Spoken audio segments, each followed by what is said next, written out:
Welcome back to the VCS Winter Week 3, Day 5. My name is NeonTV, and with me are, again, Rebel and 𝘀𝗀. And sorry, Rebel, I always call you Rebel instead of Rebel Fox.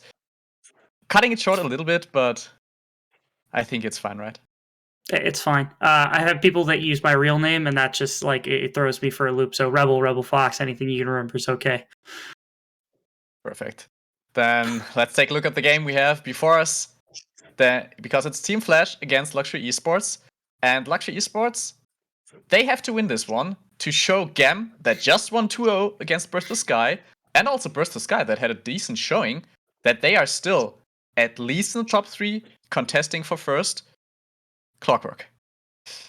𝘀𝗀𝗺 wasn't showing up yesterday. What do you say for this match? Exactly. Yesterday and the whole week, actually, because even against Secret, I think on Tuesday they struggled a bit. Yes, they played Shine in one of the 2 matches, but against 𝘀𝗀, as you mentioned, they had a really poor showing. They didn't really manage to get into the Rift and play how they usually do. So they need a bit of a confidence boost from this match. And Flash is the best opponent to get that because they're at the bottom of the standings. But also, it's a bit of a breather for 𝘀𝗀𝗺 to kind of recollect themselves, reassess how they want to play, establish a bit of dominance again, and then put themselves back in the conversation for the top 3 spots. Is there any kind of hope for Flash, like Yoshino playing all 5 roles or something, Rebel? Maybe?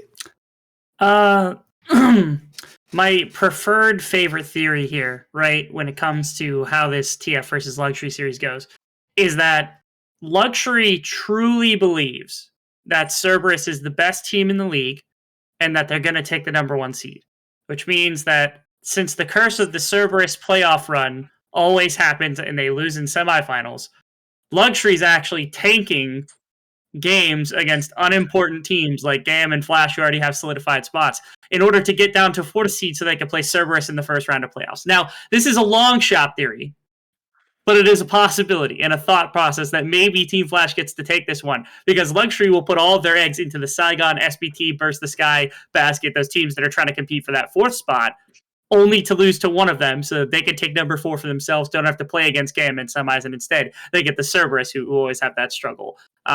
I guess jokes aside, our expectations for Flash are not high in this one.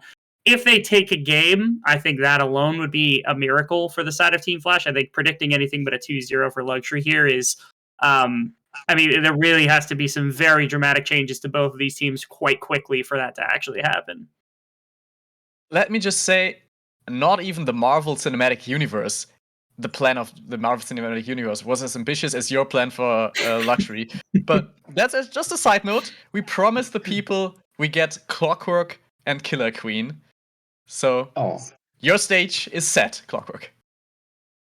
Okay, so as I said before, after game 2, Rebel got his moment to stand Drakthar, and now it's mine to stand Killer Queen. He's been one of the best rising junglers in this split. Of course, together with 𝘀𝗎𝗍, they work together really well to unlock the mid lane and then translate this advantage to the top lane for Coated, and Killer Queen is basically everywhere on the map, and he was the key part of 𝘀𝗀𝗺's success.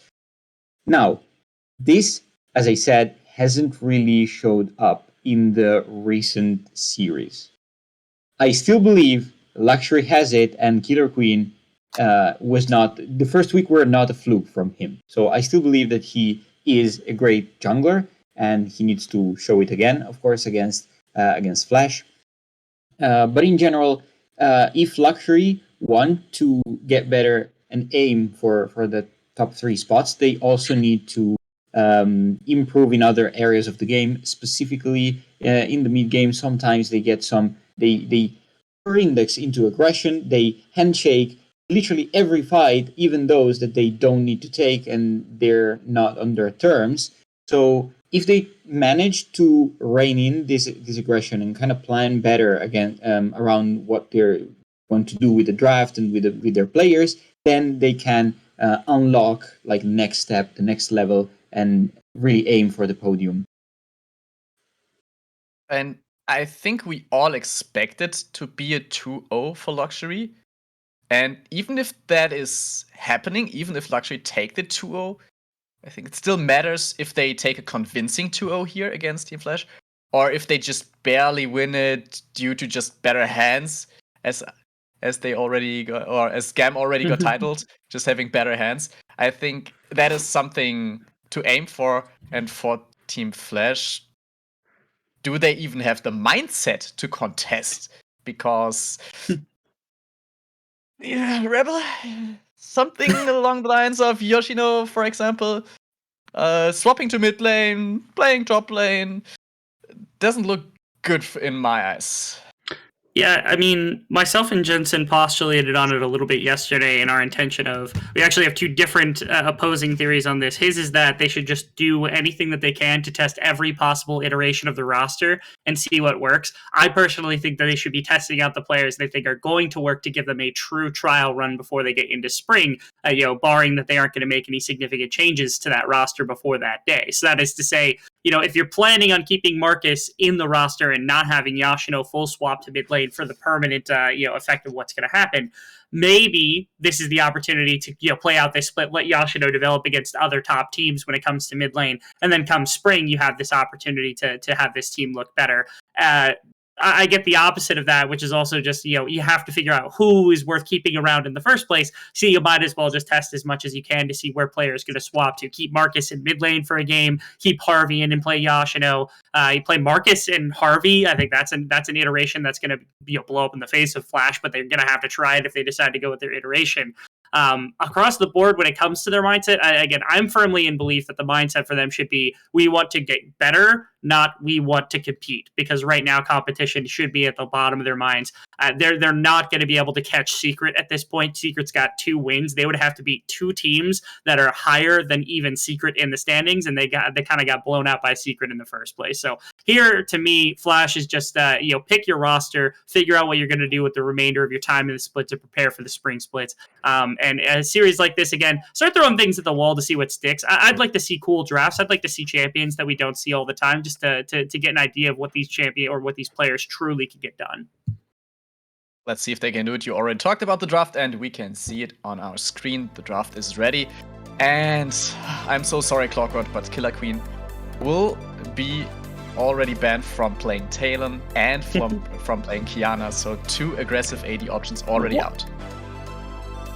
But that's just leaving the way open for the Lucian Nami like that. And I have a fun fact, because Talon was more or less tried or picked by a lot of teams, in the first week. But then after that, he was only ever banned against 𝘀𝑠hi𝗏. So it's a specifically anti-𝘀𝗏 ban here. He is not allowed to play Talon, but we see also a 𝘀𝗏xe here, one of Coted's pocket and comfort picks, which he is really proficient with. He already showed it in his time with Secret, and he delivers when he is given the resources that 𝘀𝑠hi𝗏 intend to bring to the top lane. So this is already a stellar beginning for 𝘀𝑠hi𝗏's composition. Is it weird? At least, or to me, it feels kind of weird that they pick the 𝘀𝗏xe first and leave the jungler open when Graves is already picked, so the jungle matchup is already quite open. Or it's just because the 𝘀𝗏xe is so safe if you intend to play for him anyway. I think this is, first off, Coded is a 𝘀𝗏xe player, and to say he is a 𝘀𝗏xe player is probably an understatement. He's one of the best 𝘀𝗏xe players we have. Even before he was a professional player, he was playing the 𝘀𝗏xe. So that's why I think they're comfortable with that, banning out a couple of champions he's not comfortable on. Not to mention, Coded was having a decent performance even against 𝘀𝗏. I'm certain that Marcus probably doesn't give him a similar type of challenge here inside of the laning phase, which is why they're so comfortable picking it as fast as humanly possible. This is, I think, a bit of flexing from 𝘀𝑠hi𝗏. Not only do they get comfort in their solo lanes, but also the fact that they get the Lucian Nami bot side is just kind of insane right now. If they really wanted to flex, they'd pick what would be Talon, but I think Talon's banned. I wonder if Zed could actually come out for Killer Queen to do his best Levi impression here, just to perfect the whole wild aggression. I want to point out that 𝘀𝗶𝗃 is playing right here, which is kind of insane that they have now swapped Yashino completely off the roster. Although I must admit, if Yashino was going to leave and you were going to put in a mid laner, I'm kind of happy it's not Harvey.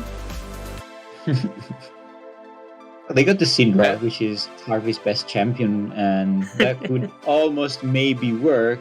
But overall, looks like there's a pretty much of a dream composition, as you said, for 𝘀𝗀xe. They have everything they need for their laners, for their skirmishes, and even for the late game if this Jax delivers. So I don't see what's going to go wrong for 𝘀𝗀xe. They literally have every tool that they ever want. So, the thing I'm not 100% sure with the preseason changes is 𝘁𝗀 in the mid lane against the Shattered Queen. Is it still pretty viable? Because you obviously can just delay your damage, but normally you want to go and burst someone down. Syndra can go, the Shattered Queen, Aphelios can get quite tanky. Thresh, I guess, somewhat squishy, but also Grace and Gwen are not that easy to delete. So is it still, with the Zed also on top, a good decision to pick so many assassins? In this case, I think it's about putting pressure onto somebody with Shattered Crown, right? Yeah, because as soon as you take the shield off of somebody, the item now is just it's kneecapped beyond belief, because you're losing not only the shield to defend against 75% burst damage, which is super easy to poke off with the distortion and a Q coming in, but you couple that with the fact that 40 of the AP that is on the item is just from the shield alone, which means that the Sidra loses not just protection from that in the Zed, meaning that it's super easy to poke off a fair amount of the defense from 𝘀𝗏𝗃, but also that you lose a good chunk of damage. So I think LeBlanc is actually a solid counter to that item, not in the fact of like, okay, she's going to do well playing into it, but more so she has ways to kind of get around that item's active. Okay, so Clockwork, just quick hit. Where do you think TF can challenge? Which lane? Just one lane. One lane. Yes. Top lane. Okay. Top lane. You heard it here. Clockwork is thinking Flash can challenge on the top lane. So we will find out if they really can. And that's the perfect situation to hand over to our casters, 𝘀𝗃𝗃 and 𝘀𝗀𝗋. They are already hyped for the game, I hope, at least. And let's see if they can deliver, because the game will. Clockwork. Coated is goated. He's on his jacks. How dare you say they can come through the top lane when my boy Coated is up there? He's got his layup post, he's got his lethal tempo, and he's here to bring the bonkening. 𝘀𝗏𝗃 is here. Yashino's not here. For some reason. I have absolutely no idea what's going on with Flash. I think a lot of what Rebel actually set up on the desk is true. They're not playing for wins anymore. They don't have to go into relegation after the split, so just find someone, just find one of the rookies that's working for you and try to build a team for spring. Because so far, nothing really has worked for them. I'm a little bit surprised they're trying more mid-lane rookies instead of trying to pick up another jungle rookie, as Coated under huge pressure in top lane. I am truly the bearer of a curse today. Well, Clockwork might have been right. They don't even need to invest any resources, because Coated just dies level 1. Marcus is using his Ignite, of course, to get the advantage in the trade. Lethal Tempo. Well, Jax is great with lethal tempo, but so is Gwen, and Gwen has on-hit damage. Sorry, come again? Well, that's not in either. This is all rookie. Yeah, it's true. Yeah, Archer is back. All right. I mean, I think it actually makes a lot of sense. Unfortunately. They will trade well, though, as 𝘁𝗏𝗃 trades back, so he gets to stay in farm. That's actually a positive trade for Flash. Okay, let's try to unravel what actually happened here. So Coated finds an opportunity, but then uses his EE is down, so now Marcus with a huge advantage just in terms of spells being available. And Marcus, they both get attack speed, but Marcus has the on damage, so he just wins attack speed trades plus the Ignite. So Coated just misreading. Well, something happened in the replay, of course it did. Coated got a kill on Marcus. The classic VCS. We have no idea what happened, so let's wait for the next replay.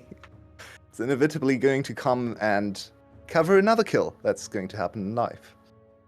This is definitely a start to a game as 𝘀𝗰𝗏 has been caught out by Dante. Smites for a little bit of healing, but with Jarvis coming up, Dante can play pretty aggressive. Just will chase them back into the jungle though. No kills coming in. I don't feel like this is a safe replay.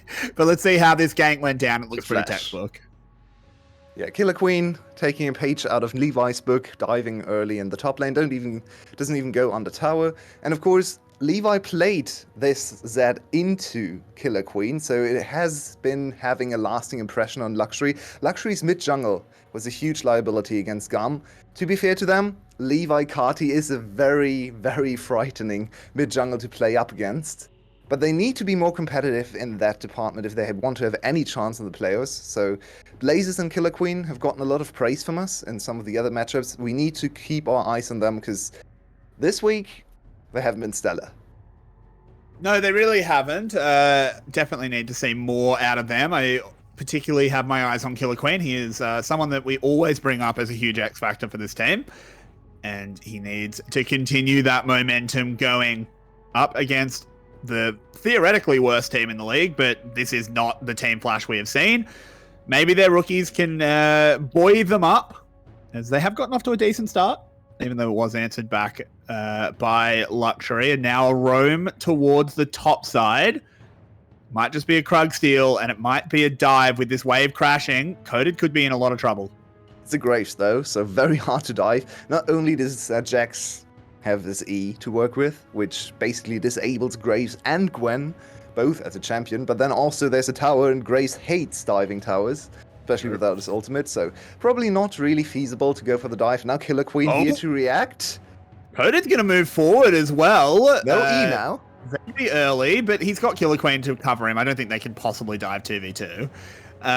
So in the end, nothing really happens from the play. Dante does steal away a Krug camp, so pretty good for him in the end.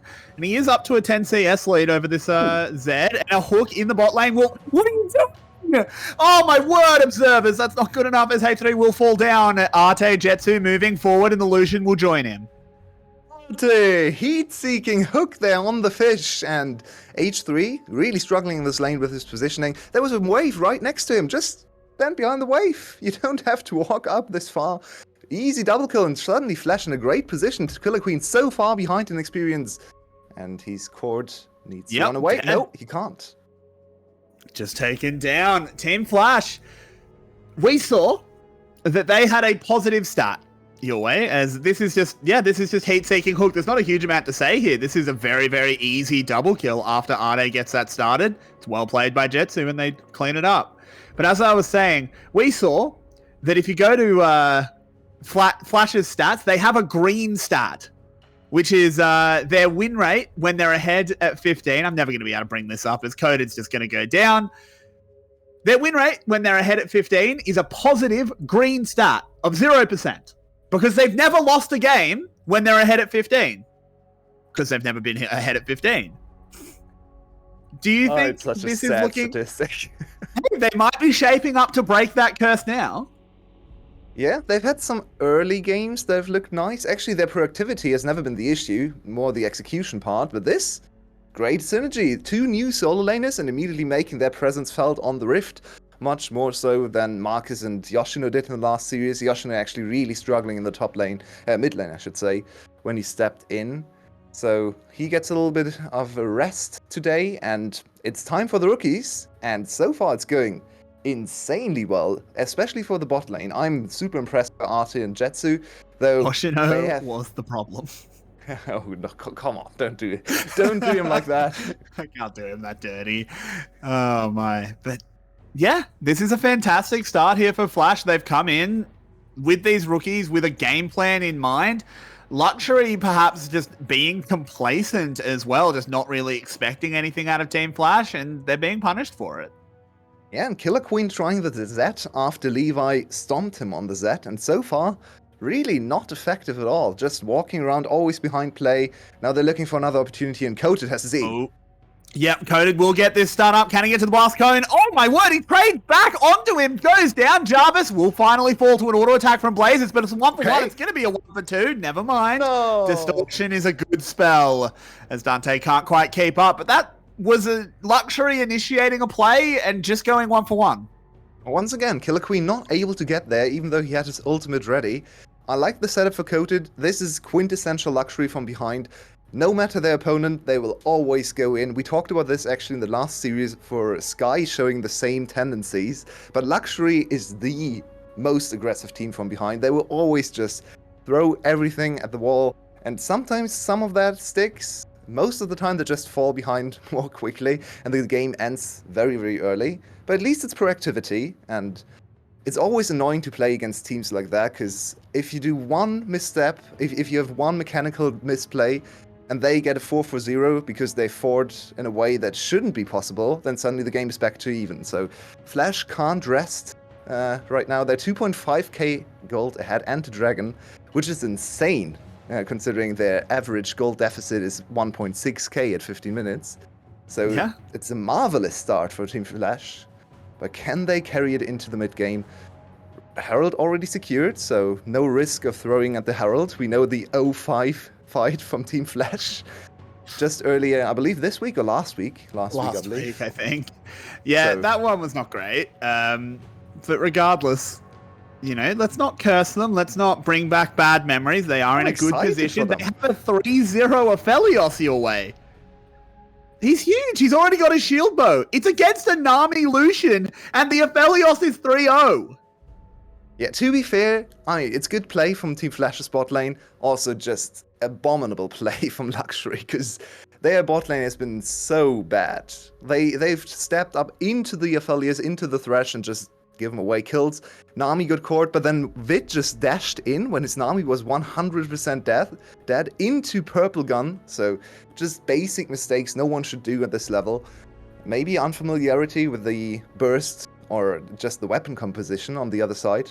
Weapon combo, I should say. But yeah, that's not good enough for 𝘁. Needlework coming out. Marcus looking for a solo kill onto Coated. He deals a lot of damage. He ignites him and blows the Jax's flash. Kind of having his way with him up here. Oh, absolutely. Even in CS, but ahead in items, and always having the pressure on his side with the Ignite against Flash. Trading Ignite Flash is always advantageous. That should be a bad... Oh no. The Nami is dead again. Arte goes low, but does Look not at go down. Blazes. He's gonna move forward straight onto Dante. Can he deal enough damage? He can't, and he dies in exchange. Blazes going in, needs to find the damage. Probably he does, but fuck.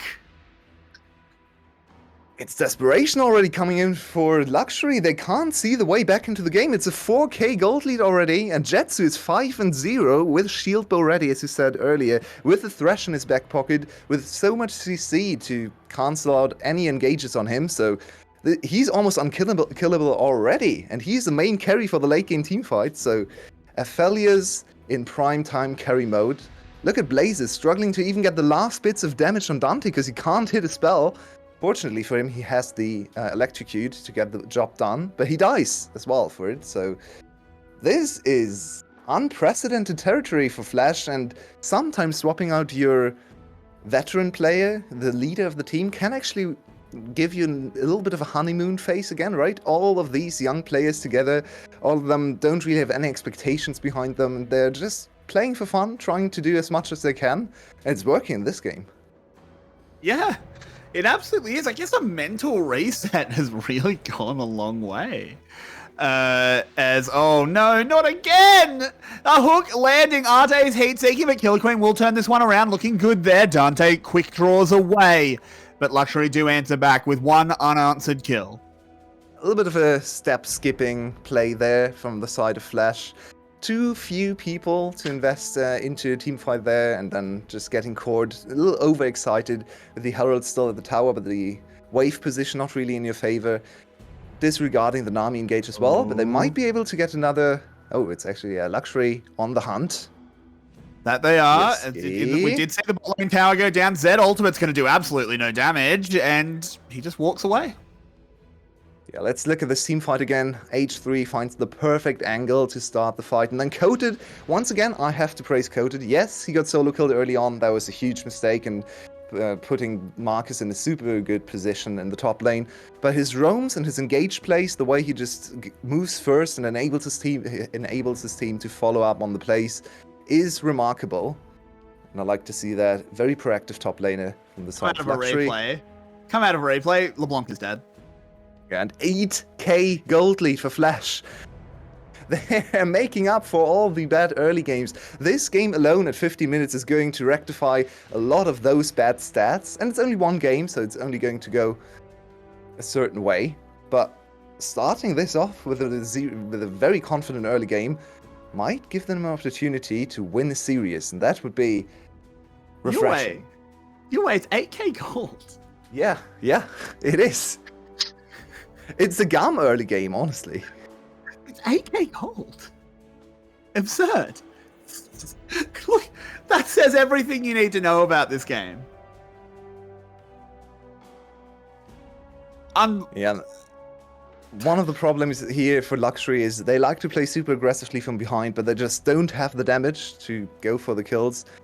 Look at 𝘀𝘀𝗀𝗀, 2 items done, and the Zed is not even close to the threshold where you can kill him. So they need to orchestrate a way to isolate one target and get the big shutdowns. There are huge shutdowns available. I believe there are some objective bounties now in the game as well. So if you win one fight, if you can somehow shut down the 𝘀𝘀𝗀𝗀 and transition that into a dragon or a turret, suddenly that's a 4k gold jump for Luxury. So they need one fight, just one way to get into the backline, but it's gonna be hard because all these items coming in, so many defensive options as well, double shield bow. Exactly. Even if you get into the backline, how are you killing a 2-item 5-0 𝘀𝘀𝗀𝗀𝗀𝗀𝗀𝗀? Like, really, this is looking like, I mean, basically unwinnable. The only reason we're not fully writing this one in the books is because, you know, it is Team Flash. They are the series winless team. They could find a way to lose this, but I mean, I hope they have if that's the case, they're gonna have a very detailed treasure map.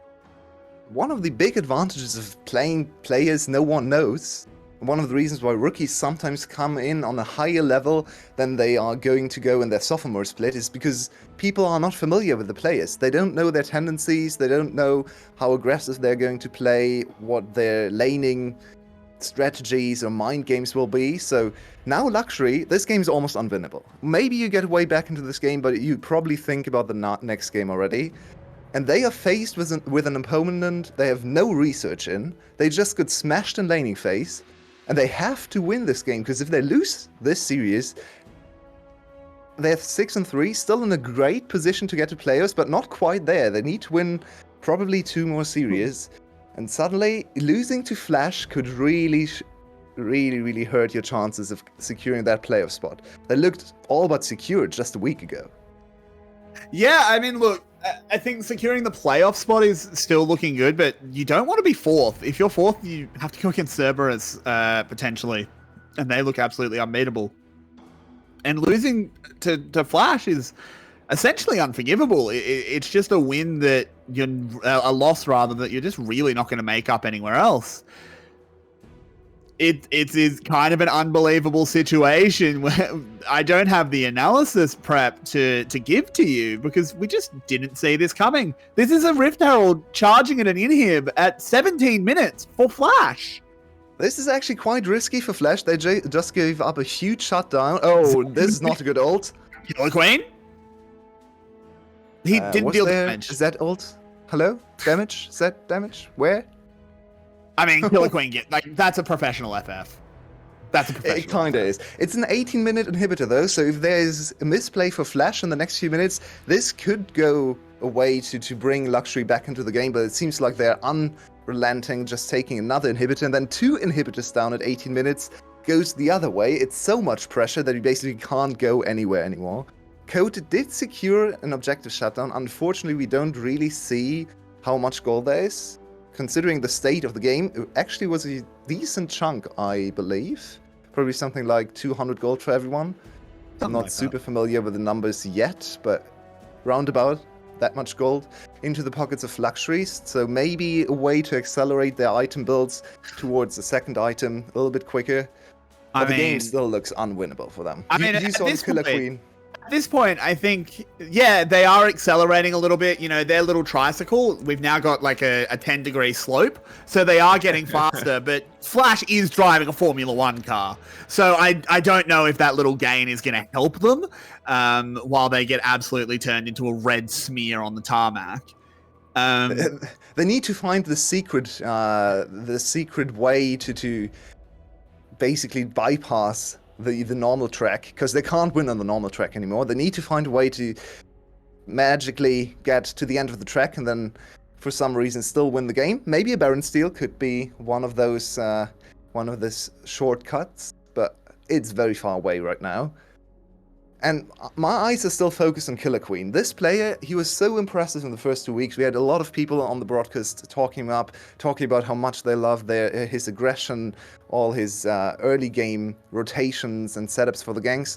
But this week he's really been struggling, and against this team, against Dante, by far the worst jungler in the league, I think everyone can agree on that. His performances so far have been have left a lot to be desired, as we have an engaged last-ditch effort.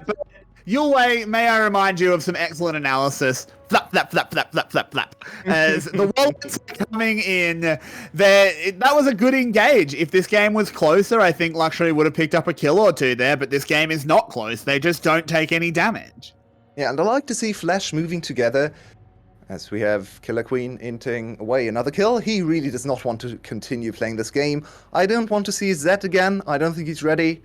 He tried to be Levi. He thought, okay, it's Flash. I can just play Zed as well. But maybe go back to some of your more successful champions. But my eyes are drawn to 𝘀cie_𝗰𝗶, because if he falls off, I think 𝘀WWE as a team moves 2 tiers lower. 20 minutes. Yeah, this game is not winnable anymore for 𝘀WWE. And Flash, I mean, it's pretty clean snowballing. It's not hard, so it's not like overly impressive, but considering all of these players are very new, yeah, it's good to see. Yeah. Full rookie squad 100%. snowballing a game in 22 minutes, most likely. Yeah, look, this is pretty much exactly what you want to see out of Team Flash. They got off to an early start just based off mechanics of their players, which is obviously a great sign from their rookies, and a failing team in general. They snowball it well. It's been super clean. There really hasn't been any bumps in the road other than some very minor ones.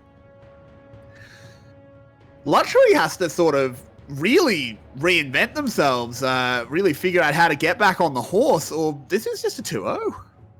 This situation reminds me very much of what 𝘀𝗀 was walking into against 𝘁 2 weeks ago. Losing the first game, and everyone was like, oh, if they lose the series against 𝘁, we really have to ring the alarm bells. And they answered with 2 stomps. So now the onus is on 𝘀WWE to show us, no, we are a top team. We belong into the top echelon of this league. The next 2 games are going to decide that.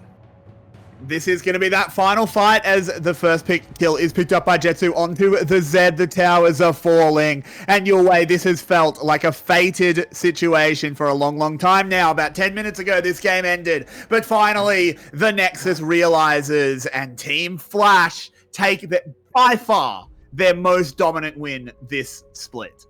It might even be the most dominant win of all the teams. I'm not sure if we ever ended a game pre-22 minutes. We had one 23-minute game from 𝘀𝗀, but Flash putting up an amazing performance, all the rookies stepping up. Marcus impressed me so much this game, and Jarvis coming in from nowhere after heat-seeking hooks.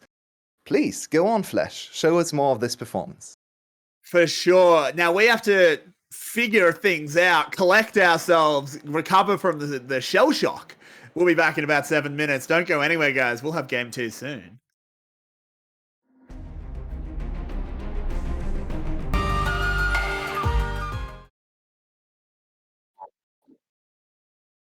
I think we just witnessed a murder.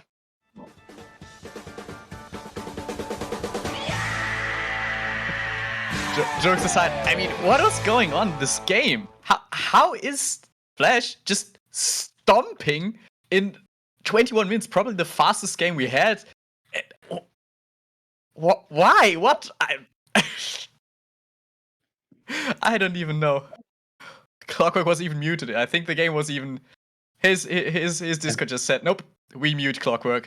It's just too much. Discord refused me to allow me to get analysis because there's very little to analyze. Meaning that I maintain that Luxury's draft was better, was superior. If they even tried to, I don't know, get into the game, it seemed like from minute one they were already completely disconnected from Coated losing level 1 like that against Marcus to 𝘀cie𝗰𝗶𝗹𝘀 trying to overforce into every situation and losing because those champions, they have lane advantage, but they still need to pick up a bit of, a couple of items because before going into those kind of trades, and they just ignore that and they run it down, and it was very disappointing for the 𝘀cie𝗰𝗋 sect. I am really perplexed by what happened to Luxury this game. To be fair, we all expected it to be a 2-0. I think we never specified for which team. So there's still that.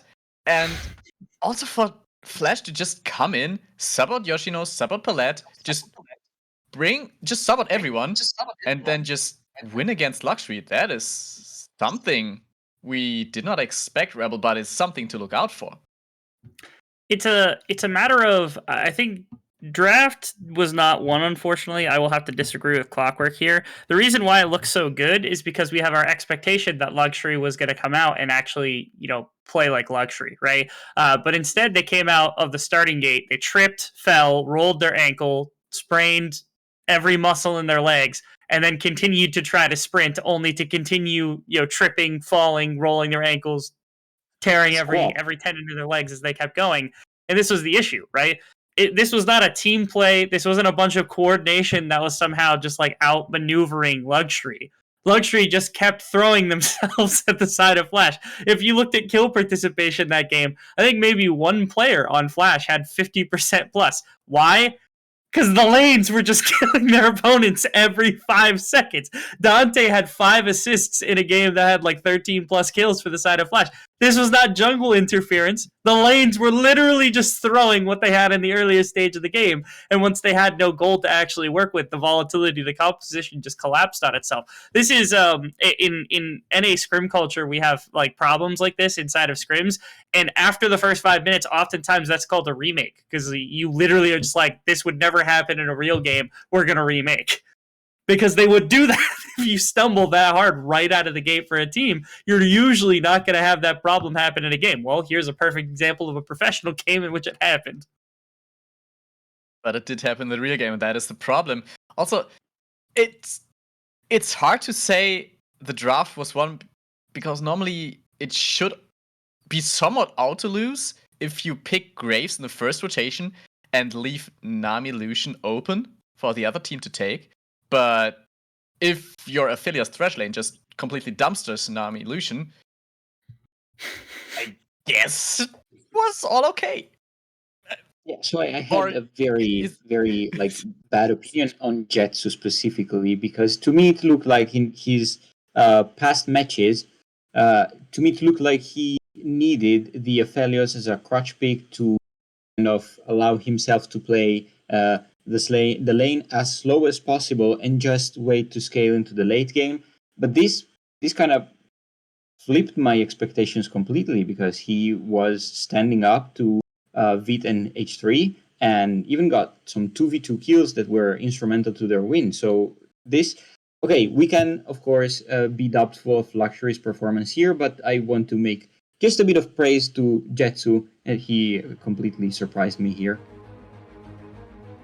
Yeah, definitely. And this time, Luxury have the first pick, so I don't feel like, or I didn't feel like in the last champs like that it mattered who has the first pick and who has the second pick. But this time, Syndra felt like such an important champion for Jarvis, just nuking people left, right, and center. And every time they had Killer Queen jumping in or something, there was always this Syndra stun coming up, the Scatter of the Week, and the nuke coming in. So I think taking that away might be a good start to give us a game. I'm calling an ambulance for Rebel here. I don't know if any of you knew this, but I actually live in Spain without the S because, I have to actually bear witness to what is a B1 Syndra. I don't care if it's a crutch pick for Jarvis. You have taken the one piece of your game plan from the previous game that was working, because the LeBlanc, Blazes was trying. Everybody else was low-key just like inting the majority of the game. Blazes was at least having some effect over the enemy team, and they lock him in Cinder Jail just to start things off is not helpful to me, at least to some extent. I do like the Jinx and the Karma a little bit better for the course of this game, just because 𝘀𝗀cie needs to get back on a better foot. This feels a little bit slower for Vit and H3. They can, at least contest some of the range that comes out from the likes of the Caitlyn and the Lux. This is perhaps one of the only bottom lane pairs that can actually do that. It's very rare to find one that can contest that kind of range, so I don't mind that at least. But again, I don't like having Blazes locked in Cinder Jail this quickly from the side of 𝘀𝗀cie. I mean, understandable. I think, considering the series that 𝘀𝗀cie just played, the last series they played, Syndra's just a very safe mid laner and also good pick, so maybe that is just the confidence they need right now, because I don't think they are missing out on plays or specific picks, but just getting a good game on the road is, I think, one of the biggest ones. But 𝘀𝗀, we finally get Caitlyn Lux on the bot lane with 𝑘'Sin as jungler, so aggressive bot lane and an aggressive jungler to get us a 20-minute game maybe? Yeah, I think the Caitlyn Lux bot lane has already been pioneered by Buffalo, and it works quite well in proving, in oppressing the lane opponents, which also 𝘁𝗀 and 𝘂𝑎RTE did quite well in game one. So that's a good tool to allow them to replicate. One thing that I'm looking a bit suspiciously on 𝘀𝗀cie's draft is that they seem to have these kiting back champions to kind of disengage and buy time for the later stages of the game, especially for the Jinx, and not much the Syndra, but still it's kind of the opposite of how they played so far. So this is a bit confusing to me. Are they trying to practice something new, or is it that they're just completely changing their plan in hope that something works? I'm not too sure. And also rounding out the composition with a Viego, with a Camille that allow to play some situation with some engage, with some initiative, that's making a little bit more 𝘀𝗀cie.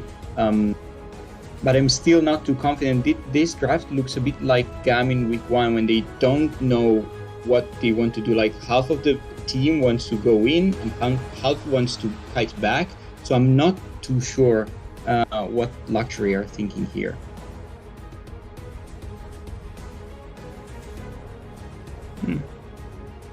All right, Marcus gets rounded out with a. Oh, okay. Yeah. It looks like Marcus rounded out with his comp with Gwen. This seems to be comfortable for Marcus, because I think he's gone back to it a handful of times. It's kind of nice to see that they've gone to comfort again and again. Although again, picking up a Caitlyn Lux with a bot lane that has not been playing together for the majority of the split, if this works, it's kind of cool. The fact that Vex is being played by Jarvis, I mean, this champion has had its ups and downs for the most part, outside of effectively 𝘁𝗏𝗀 and Yado, who are the only two that have really made the pick work to significant effect.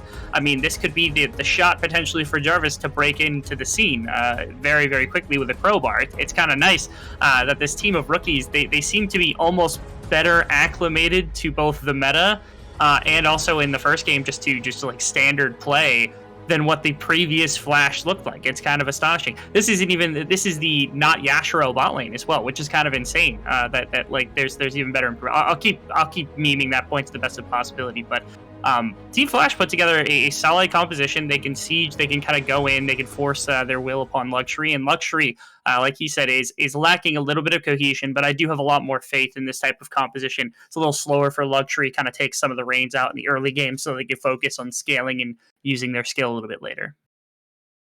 I mean, those are good reasonings, but obviously, as a host, I have to get a prediction from you for this game. And I think it would have always been a 2-0 for 𝘀𝗀cie before the series started. But now, seeing Flash just stomping the first game and the comp, are you going for a 2-0 Flash, Rebel? 𝘀𝗀𝗋 tweeted. I have to predict 𝘀𝗀cie here. Sorry. Okay, 𝘀𝗀. The Killer Queen sacked prohibits me from voting anything else than 𝘀𝗀cie, so 𝘀𝗀cie takes it. I like the prediction. We have good arguments, good reasons, and then we have just the gut feeling. So let's hand it over to our casters. 𝘀𝗋𝗋 and 𝘀𝗋𝗋. Let's see what you can get. Oh, gotta love this analyst desk. Two of our analysts. Why do you think a team's gonna win? Oh, because of a religion I made up, and because of a 𝘀𝗋𝗋 Twitter curse. Admittedly, the 𝘀𝗋𝗋 Twitter curse is very real. You know you're not allowed to. Oh my word, what is going on, 𝘀𝗋𝗋? It's a level 1. As Dante, he's dead already. It's already going worse than it did last game. As 𝘀𝗋𝗋 will pick up that first kill for a 𝘀𝗋𝗋. Marcus, do you Marcus? Hello? He has the dash to get away. Does get a ward down. They are going to recollect. We're not done with this. I don't think this is a good idea. Jarvis is on vision. That's a disaster. The hook shot in. He does get the fear. Has the blast cone. And with the W not hitting, it will be an escape. Interesting first 2 minutes of the game, 𝘀𝗋𝗋. Yeah, that's a go next. And 𝘀𝗋𝗋 finally came into the series. I mean, the whole first game was just a disaster. They've been stomped the last 4 games they've been playing, 2 against 𝘀 and now 1 against 𝘀. They need to find their footing back in this league to keep protecting their players' seeding, and this is an amazing start. 𝘀𝗋𝗋, so in the draft, I looked at 𝘀𝗋𝗋 and thought, okay, 𝘀𝗋𝗋, does 𝘀𝗋𝗋 make sense? Do I want to see 𝘀𝗋𝗋 on 𝘀𝗋𝗋? Because I think he needs a lot of agency to make his team work, as this is a dangerous timing. They do a replay as a jungler walks into a lane. I'm just going to cast off the picture-in-picture as a stun did land, but I think everyone got back under the tower, so it's no big deal here. We did see Dante move down to cover off. Hey, Tiffy, you've got to get better at that. So, back to my 𝘀𝗋𝗋 point, just to finish it off. His one game on 𝘀𝗋𝗋 was an 11-1-9 game, so I'm not going to doubt him. I thought, okay, maybe I want to see the Xin Zhao for a little bit more early game agency, but he has been amazing on the 𝘀𝗋𝗋 in the one game he played, so let's see what he can do in this one. He's already off to just the best start he could possibly hope for. Yep. Stealing absolutely everything away from the enemy team, and then also accelerating with an early invade. When the kill in his back pocket. So 𝘀𝗋𝗋, you are the impetus for the team, and you need to carry. This is all you're ever going to get in terms of head starts. Coded on the run away from Marcus. Jarvis was there to land the Mistral Bolt. Dante moving in on the side. This 𝘀𝗋𝗋 does not have much of a chance, but Dante, he's going to... What happened? There's a tower. 𝘀𝗋𝗋, there's the tower. I don't understand what happened after game 1. They've just apparently forgotten how to play this early game, or maybe they've just made 𝘀𝗋𝗋 mad, as now Blazes is coming in. They've got the teleport as well. Coded wants revenge. Marcus does put up the circle. The fear is good from Jarvis, but it's not good enough. Scatter the Weak comes on in. Do they want to keep going onto the backs? I certainly wouldn't blame them. 𝘀𝗋𝗋 thinks better of it and will back off. 𝘀𝗋𝗋 is here to play. Coated off to a great start. He got solo killed in the first game. Put up a decent showing for the rest of the game with some nice movements around the map, but ultimately the early blunder was putting Marcus too far ahead to come back from, but now Coated back to his dominating fashion. So he has been one of the best players of the team. He gets dived here, but buys so much time and so much space for his team, and actually gets the kill back. Actually gets 2 kills in this game. Yeah. In this dive. He's on 3 kills now. Yeah, it's the exact opposite from the last game, and now Marcus needs to show us they can play from behind as well. Fortunately for 𝘀𝗋, only one of them dies here. Could have been another 2 kills for 𝘀𝗋𝗋, but Jarvis gets away with all the disengage his champion offers, as we have another invade. Dante, you're not supposed to be invading 𝘀𝗋𝗋. 𝘀𝗋𝗋 close to level 5, I think. Yeah, there he goes. And Dante just needs to walk away in shame. Yeah, nothing really lost there by Dante. He does get a ward down as well. Can go back and take his own Raptors now. So he can begin trying to... Oh, it's not even a full Raptor camp away. It's one. The chickens are scarce. All of the chickens have been used in the chat, so none are left for Dante to collect. Man, look at this jungle matchup. He's 12 CS in against 31. So 3 camps against 8. It's brutal. It's really brutal. Look, this is basically the complete opposite of last game. Last game was Team 𝘀𝗋𝗋 getting off to a fantastic start. 𝘀𝗋𝗋 being absolutely shell-shocked by it. this time it's come straight back. The howitzers fired straight into 𝘀ache's trench, and they need to potentially pick themselves up, or it's just going to be a game 3. And I like the camera actually panning down towards bot lane, because this one is the one hope for Team 𝘀ache. They've been... they probably scrimmed some of the other teams that like to play the Caitlyn Lux, which 𝘀𝗰𝗶𝗹𝗀 comes to mind, 𝘀𝗶𝗄 comes to mind. I doubt they're scrimming 𝘀𝗶𝗄, so maybe 𝘀𝗰𝗶𝗹𝗀. And they've had mixed success, but their bot lane has been amazing. So let's see if the 2 rookies on Team 𝘀ache side can replicate some of that success to get their team back into the game. It's only a 700 gold deficit, so it's not all over, considering their champions are also scaling. Their scaling is quite good. 𝘁𝗏𝗺 is under pressure though. Good disengage. Yeah, it's decent, but is it going to be decent enough? No. The 𝘀cie from Blazers will confirm the kill. Marcus, I don't think you want this, as the Viego ultimate does get him out. The Ignite would have actually made it close, so Marcus just trading ult for ult. So now I think this is our 3rd game seeing Marcus, maybe the 4th game seeing Marcus, and this is a trend he has been sticking to from the 1st game to the 4th now. He always walks into mid lane just to try and pressure, to counter gank, to create some plays for his team. So definitely a very proactive top laner that likes to use his laning prowess to not snowball his own lane, but try and go for picks in the mid lane. This time doesn't really work. He even used his ultimate and Ignite, so coated with the Ignite and the ultimate ready, might be able to punish Marcus. He needs to be careful not to fall prey to his own proactive moves. Yeah, we'll have to see if he can do it. I mean, that roam didn't really cost him anything. He is still handily up in CS. 𝘀ed, of course, is up overall due to those kills, but none of those kills were really Marcus's fault, so I think we can still give him credit for playing a very mean game on the Gwen, at least so far. 𝘁𝗀 and 𝘁𝑎𝑟𝑡𝑦 will finally push this wave into the tower. They should be able to whack away at the structure itself, try and mine these plates, something that Caitlyn definitely needs to be doing. Doesn't fire that last one, so that plate actually will just go into the ether if it goes down at all. It doesn't go down for now, so it should be easy to collect for 𝘁𝗀. But now 𝘀ache with an opportunity to maybe swap into Herald after pushing out this wave. Seems like the Herald has already started though from the side of Killer Queen. 𝘁𝗏𝗺 around the map. Blazers needs to be careful here. So much damage, but he's okay. The Mistral No Bolt ultimate doesn't now for actually hold him Blazers. back. He didn't have the fear in time. Ooh, that got a little bit close. That's full pressure, full priority in mid lane. Should mean an easy, uncontested Herald. Yeah, it's already picked up by Killer Queen. And Team 𝘀ache can't even strike back with a Dragon on their side, even though they had a little bit of setup on the bot side. So now they might just lose both of the early objectives. We can't go to a Chemtech Rift. No Chemtech today, if this is the last game.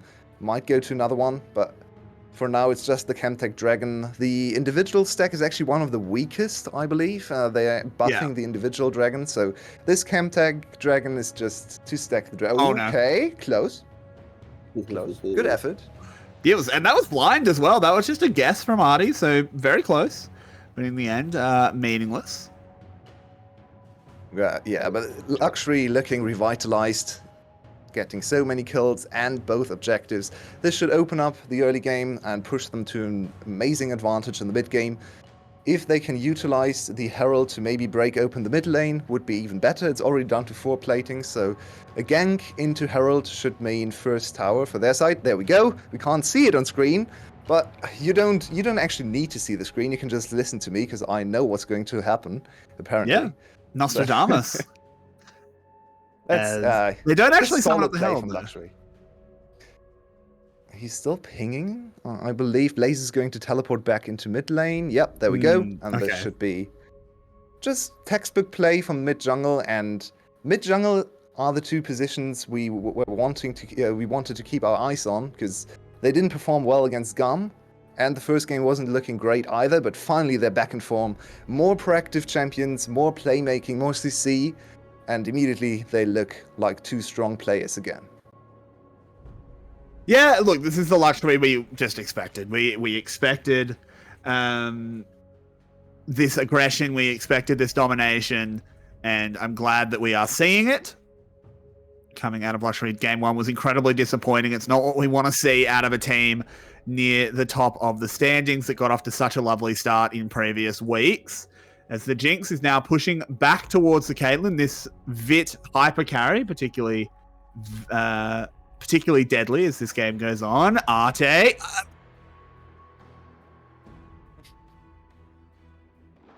Hello, bot lane, what's happening over there? What is there to say? Like, what is there to say? Ultimate apparently, I mean, everyone just got chunked out. No one died, at least. yeah, nothing to be seen here. Observers actually playing 5D chess because they know nothing was going to happen. But now, top lane, we have a 2-on-2. Yep, Coded is very low, though, with the Xin Zhao bearing down on him, but it's just a split decision there. They were like, oh, turn back on the Viego, but he's in stealth, and in the end, they get neither. And poor Vex was not invited to the party. She still tried to show up, but the party was already over. So now she dejectedly walks back into her own lane, and her lane is in shambles. So once again, this Vex not very happy. I mean, she never is, but that's a nice engagement. Moving on in, onto Blazers. Dante gets held back, though, and Jarvis, that's just the Shadow Surge down. The Lux Laser will be used. Blazers still on the run, needs to find a way back to his side of the river, but throws a crab at Dante. Slows him down up on the top side. We do have Coded going down. 𝘀cie_𝗰𝗶𝗹𝘀 ganking up there. Blazers still on the run. He buys a lot of time, but he finally does fall. The more important play was actually in top lane, because once again we saw a synced up wave and gank timing, something the VCS teams have improved the last week. We see this a lot from 𝘀cie. We were used to seeing this a lot from SGB, and they actually showed some of that as well this week. So we might expect a little bit more of that tomorrow. But 𝘀cie also joining the club, using the stacked wave from Coded to sync it up with 𝘀cie_𝗰𝗶𝗃's gank timing, easy dive, easy tower. These are some of the best plays you can make, because there's very little any team can do to protect against this if they're not in time. A risky dive, because Coded started very low, but look at his shield. Adaptive defenses paying dividends, giving him a 300 shield, it looked like. Huge, and Marcus couldn't do anything against it. No flash, of course, because he wanted to go for lane pressure. And that's a tower. That's suddenly a 4k gold lead. We are not getting close games today. We've just witnessed a tragedy, by the way. We have just witnessed a tragedy. Dante very clearly just told Marcus, hey, can you please see if my red's there? Marcus walked over, confirmed that the buff was there, while Viego was chilling in the bush and stole it after he walked away. Oh, no. Tragedy. And Blazers is close to killing because the he saw him. But, yep, he just went and checked his red and went, oh, my top laner lied to me. Yeah, it's all going 𝘀cie's way. They're getting all the outer turrets. Even Jinx is, I guess, forward plating still standing. So Caitlyn, 𝘀cie, the only bastion of hope for Team Flash, but they're so far behind as a team right now. Can't really see them making up for the rest of the team. Yeah, I don't think so. Marcus does get chunked out, but look at this big collapse. Can they actually get onto Coded? And particularly, can they get onto Coded cleanly? Nope. He's getting under 10. He's fine. That's so horrible for them, because they invested much time and pressure and tempo. All the buzzwords, just put them in there, and nothing came of it. Of course, Camille, very slippery, but no flash. So she gets away with murder. Costs 𝘀cie even, or costs Flash, I should say, even more pressure. As we move down to the bot side, ooh, that Shadow Surge could potentially have snowballed this play, but it does look like it's just going to be the one kill. Yeah, 𝘀cie_𝗰𝗶𝗃 lurking. I feel like Team Flash kind of need to get more for the amount that they invested. Jarvis stepping up so far, has to burn his flash. Gets very little out of it, as well as Marcus now moving forward inside that hallowed mist. The Lux ult will whip across 𝘀cie's. What I was trying to say, the Jinx traps are very solid. Disengage, though, and Team Flash do take control of the pit and claim an Ocean Drake. Nicely done. Very slow from Team Flash. Just Jarvis poking his head close to the enemy team, but Blazer still needed to flash on him, so Jarvis just trading flash for flash and scouting out the opponents. They kind of secure the fight. I mean, they didn't actually get much from it. I'm not sure if there was an objective bounty on the dragon. I don't believe so, because I don't see any on the towers. So, unfortunately for Flash, not able to get a little bit of gold spread across the team, but still a dragon to hold the snowball. And today is just super windy on the Rift, apparently. We're back to Cloud Soul every single game for some reason. It's been very windy here, so maybe they're just playing on the street outside my place. Oh, same here actually. Yeah. The bins fell over your way. The bins have fallen over. It's a windstorm. Jarvis, he might be falling over as 𝘂𝗀𝗀 charging in on top of him. Does he want to go under the inhibitor tower? No, he does not. So Jarvis just about survives. That's flash and ultimate blown from 𝘁𝗀𝗀. A little preemptive, too far away, ambitious from 𝘁𝗀𝗀. Still showing some of those maybe over-aggressive tendencies. You have to remember he's still a very new player, and he was always known for being insanely aggressive. We all got hyped because he was so aggressive. The last week definitely exposed some of the weaknesses of overly aggressive moves as well. Last game he looked terrific. But in this game he's off to a 1-0-4 start, and this position you can actually afford to look for maybe conventionally over-aggressive plays. Now he doesn't have flash and ult though for this fight, so this might come back to bite him. Yeah, we'll have to see as they're moving on in. Dante doing a good job hitting that knockup, but he just takes so much damage, but they do take out 𝘁𝗀𝗀𝗀. That Crescent Guard coming in, clutches. 𝘁𝗁 finally moves in, but the shutdown goes immediately back to Marcus. So Team Flash managing to come out ahead once again. Yep. If you blow flash and ultimate aggressively to dive, and maybe don't go... Oh, he lives. 𝘁𝗀𝗀𝗀 not quite enough. He's level 10, very close to level 11, so unfortunate for 𝘁𝗀𝗀𝗀. He wasn't quite on the effective skill button. But yeah, it's just 𝘁𝗀𝗀𝗀 with no resources. He just jumps in, has no ultimate to execute, can't get the 𝘂𝗀𝗀𝗀 snowball going, doesn't have a flash to get out of there either, so it's just overextending, not actually paying the respect he needed to pay. Yeah, and it bites them once again. Flash back to within 4k gold deficit, which is still not great. Pretty bad. Yeah, but at least they're competitive. They're more competitive than 𝘀𝗀𝗀𝗀 was at the same timing in the last game, so that's a huge improvement for this team. That said, I think one real shining light here for Flash is that Marcus is ahead. Not so much ahead of his direct late opponent, but he's ahead of the pace of the general game, because this is a 5-2 𝘁𝗀𝗀𝗀. And 𝘁 is a monster. If she can get to 2 items in a timely fashion, maybe Flash can turn this into something. Sure. Coated is a very aggressive player himself, so maybe he overextends without flash. But first, we have 𝘁𝗁𝗀 again. Speaking of which, moving in, but it might not be an overextend as Dante is going to get found locked into the ultimatum. He actually stays alive for quite a long time. The trap under 𝘁𝗁𝗀𝗀𝗀, biggest of brains, the Caitlyn mechanics, as that is going to be the kill answered back. But 𝘀𝗀𝗀, they get the tower. They still definitely come out ahead. And even if 𝘀𝗀𝗀𝗀 will end up winning the series, there's a lot of tape in this series for 𝘁𝗀𝗀𝗀𝗀 to review. He needs to tone down the aggression a little bit, I think, for the rest of the split, because these moves are just too aggressive. You don't have to take the passive there. You can just walk away. There's no need to give Caitlyn time to set up. You could just walk away with 1 kill and focus on the tower. Instead, he tries to go for the highlight play for the solo queue special and dies again. Gives up another shutdown, I believe. And the gold lead it's not really getting less, so it's not like 𝘁𝗁𝗀𝗀𝗀 is throwing. There was still a 1-for-1 trade, but here we go again. Yeah, they're going to try and move in onto 𝘁𝗀𝗀𝗀𝗀s, but a good flash away. The Shadow Surge hits, though, and in we go with an ace in the hole. Easiest kill you'll get in your life there for the Caitlyn. Does Jarvis want to throw out his reset? I assume not. He's not exactly in a healthy state, but it should be a Rift Herald summoned up. It'll be a mid lane cracked open. Team Flash, you've got to at least admire the resilience. The artillery is activated. What an amazing combo there from Team Flash's long-range spells. Just hitting absolutely everything and committing after Jarvis hits his ultimate. Decisive. This is what we like to see from our bottom-tier teams. Showing some life, signs of life in this new team. They looked amazing in Game 1. Not quite the same in the early game. Coated. Engage range. They're trying to mimic the Vex ultimate, but it doesn't work out as Caitlyn will answer back there. 𝘁𝗀𝗀 is now 4-0 your way. The gold lead is beginning to close. Marcus can't find a path into this fight, but it's another dragon going over to Flash. 𝘀𝗀𝗀𝗀𝗀 just can't step off the gas. I'm not sure why. Just be calm for 1 second. You don't have to take every engage. Your top lane has no flash. He can't get out of there. He's a full glass cannon. Look at his build when it's on screen again. He went for the split push item as the second item instead of 𝘃𝗏, so he's going to go down quickly. He has 2 items, but those are not tanky. And he gives up another kill. 𝘀𝑠ℎ𝗰 really needs to get their act together again. Yes, they have some good early games, but this is still Team Flash. This is supposed to be the weakest team in the league.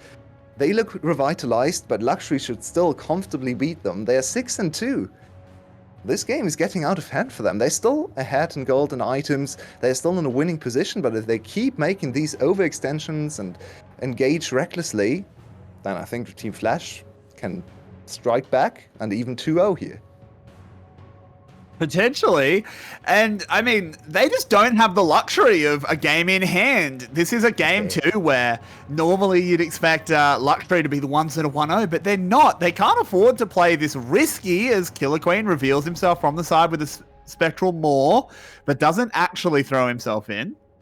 Might I say the game could be gone in a flash? Haha. Baron started, by the way. I was like, Baron.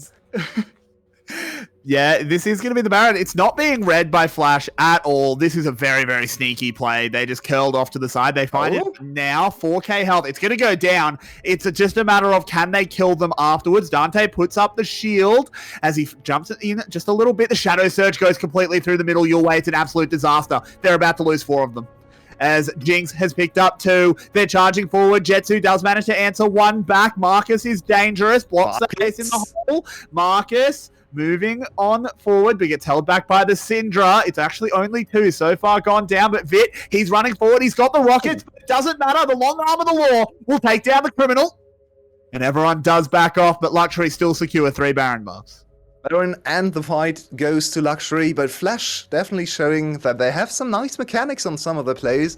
I need to shout out 𝘁𝑎𝑠 though. When we go to the replay, just keep your eyes on all the stance he lands, reminiscent of DR1 Syndra performances.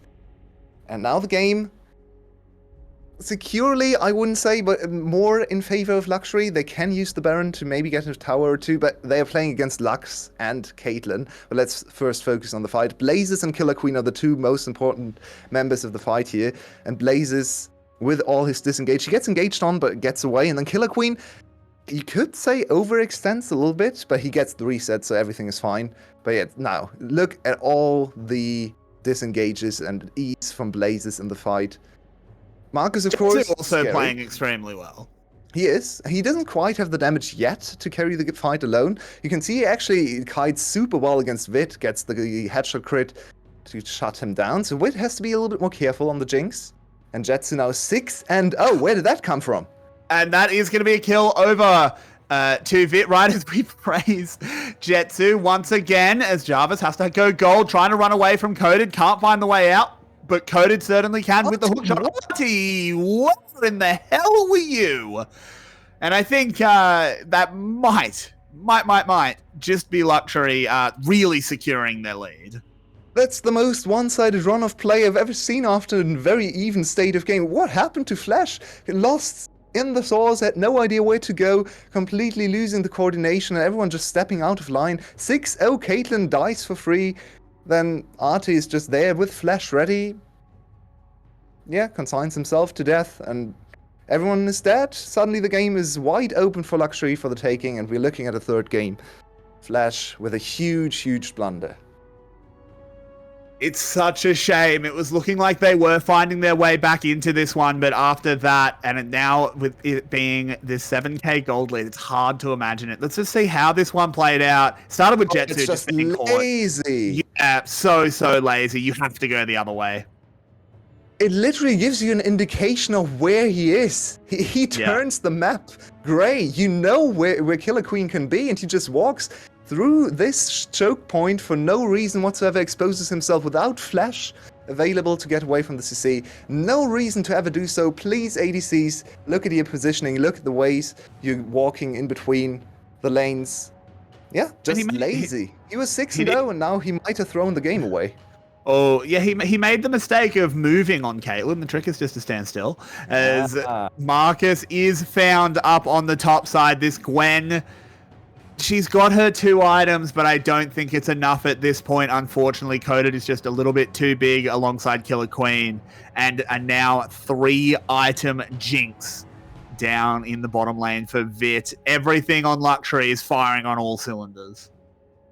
Yeah, you can say that again. I think we're seeing a little bit of the rookie woes of having a 5-rookie team, right? Because they could have contested for this game, but then made one crucial mistake, just silly positioning, and now they're falling apart a little bit. It's still a great showing for the whole series, and they still have one more opportunity if they end up losing this game to come back and secure the first ever victory for 𝘀𝗏 of the split.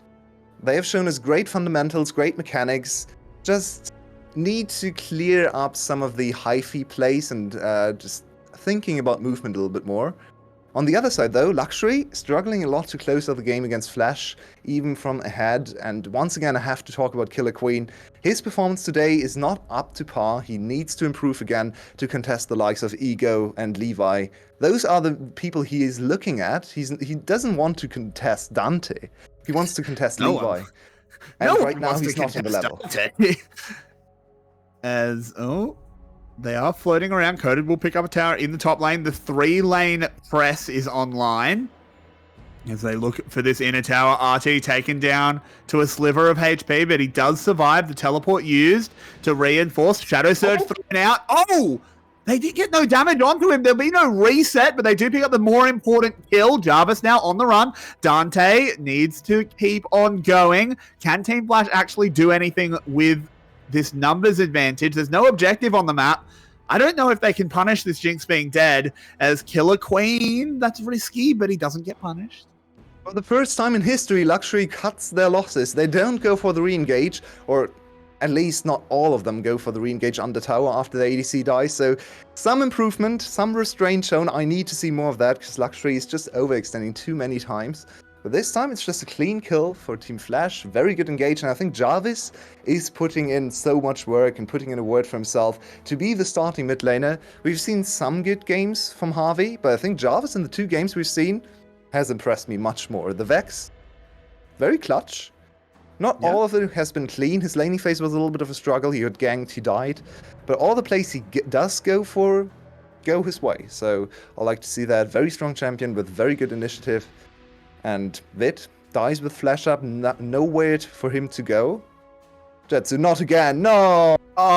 He does have flash this time, has a shield as well, but with 𝘀𝗀 bearing down, it's a good light binding to hold him back, gets his stopwatch. There's a trap under him as well. There's actually going to be a lot of damage onto the 𝘁𝗏. 𝘀𝗏 throws herself forward, but look at the other side of the fight as Dante gets found by the Jinx. He's taken down, and now it's a numbers advantage for 𝘀𝗀ry. Ace in the hole does very, very little against H3 shields, and they're just going to move on to Baron.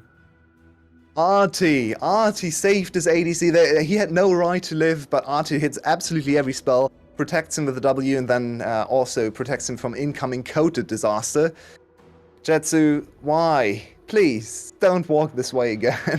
There's a Viego in the enemy team. He turns the rift. Great. Just look at where the Viego E is going, and don't walk close to it. Falls prey to it again. 𝘁𝗔? How did he get here? A good question. That's a very good question, 𝘁𝗁. He finds ways to be in the wrong position very creatively, but with 𝘀𝗀ry securing another Baron here, this time very cleanly. They have 5 Baron buffs. There's an exposed inhibitor in the mid lane. As we come up on 30 minutes, it's 10,000 gold. I mean, surely it's game 3. Yeah, let's check in with the items actually. The breakpoints don't look like 10k gold to me. If I look at the inventories, we have a lot of gold on 𝘁𝗀, but we also have a decent amount of on markers, so that advantage is not too huge. There's one more item in the jungle department, but then 𝘁𝗀 is also a much more carry-oriented jungle champion compared to Dante and Xin Zhao, who can function on less income. 𝘁𝗀 needs to be careful. He's pretty tanky now though, especially against AP damage. So the most important carry champions actually are on similar item spikes, so if 𝘁𝗔 gets to free fire, if they get to fight defensively, there's a chance for 𝘀𝗏 to take the fight. They just can't fall prey to all the engage from the enemy team. Shadow Surge misses. No Vex rockets online, as she has to wait for that to come back up. 𝘁𝗀 moving over, trying to begin the siege on the mid lane tower. Good sync here from 𝘀𝗀ry. Flash, I feel like this is maybe the last chance you're going to get to take a fight.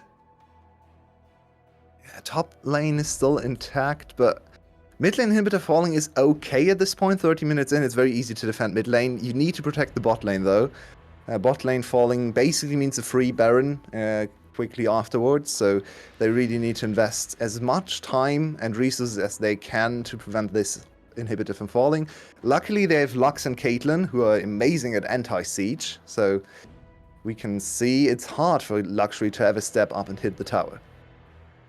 It is. I think 𝘀WWE do need to look for some CC, maybe take a dive, take a fight, use the fact that Vit has massive range to sort of whip the damage in during it.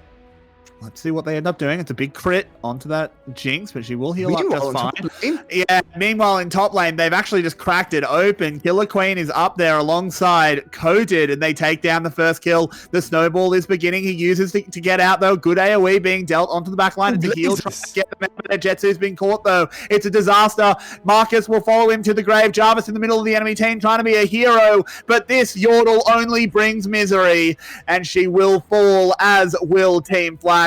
Game 1 was a stomp. Game 2 was a stomp, but not in the same direction. Different boots fall, and we are headed for a Game 3.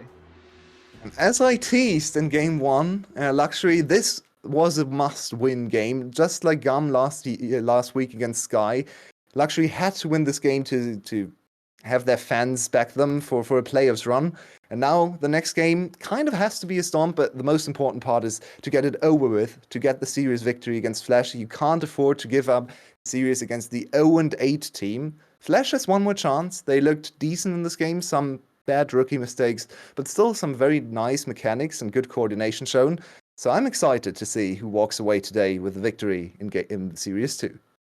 And we'll find out soon. And your way in this break, stay off Twitter. See you soon, guys.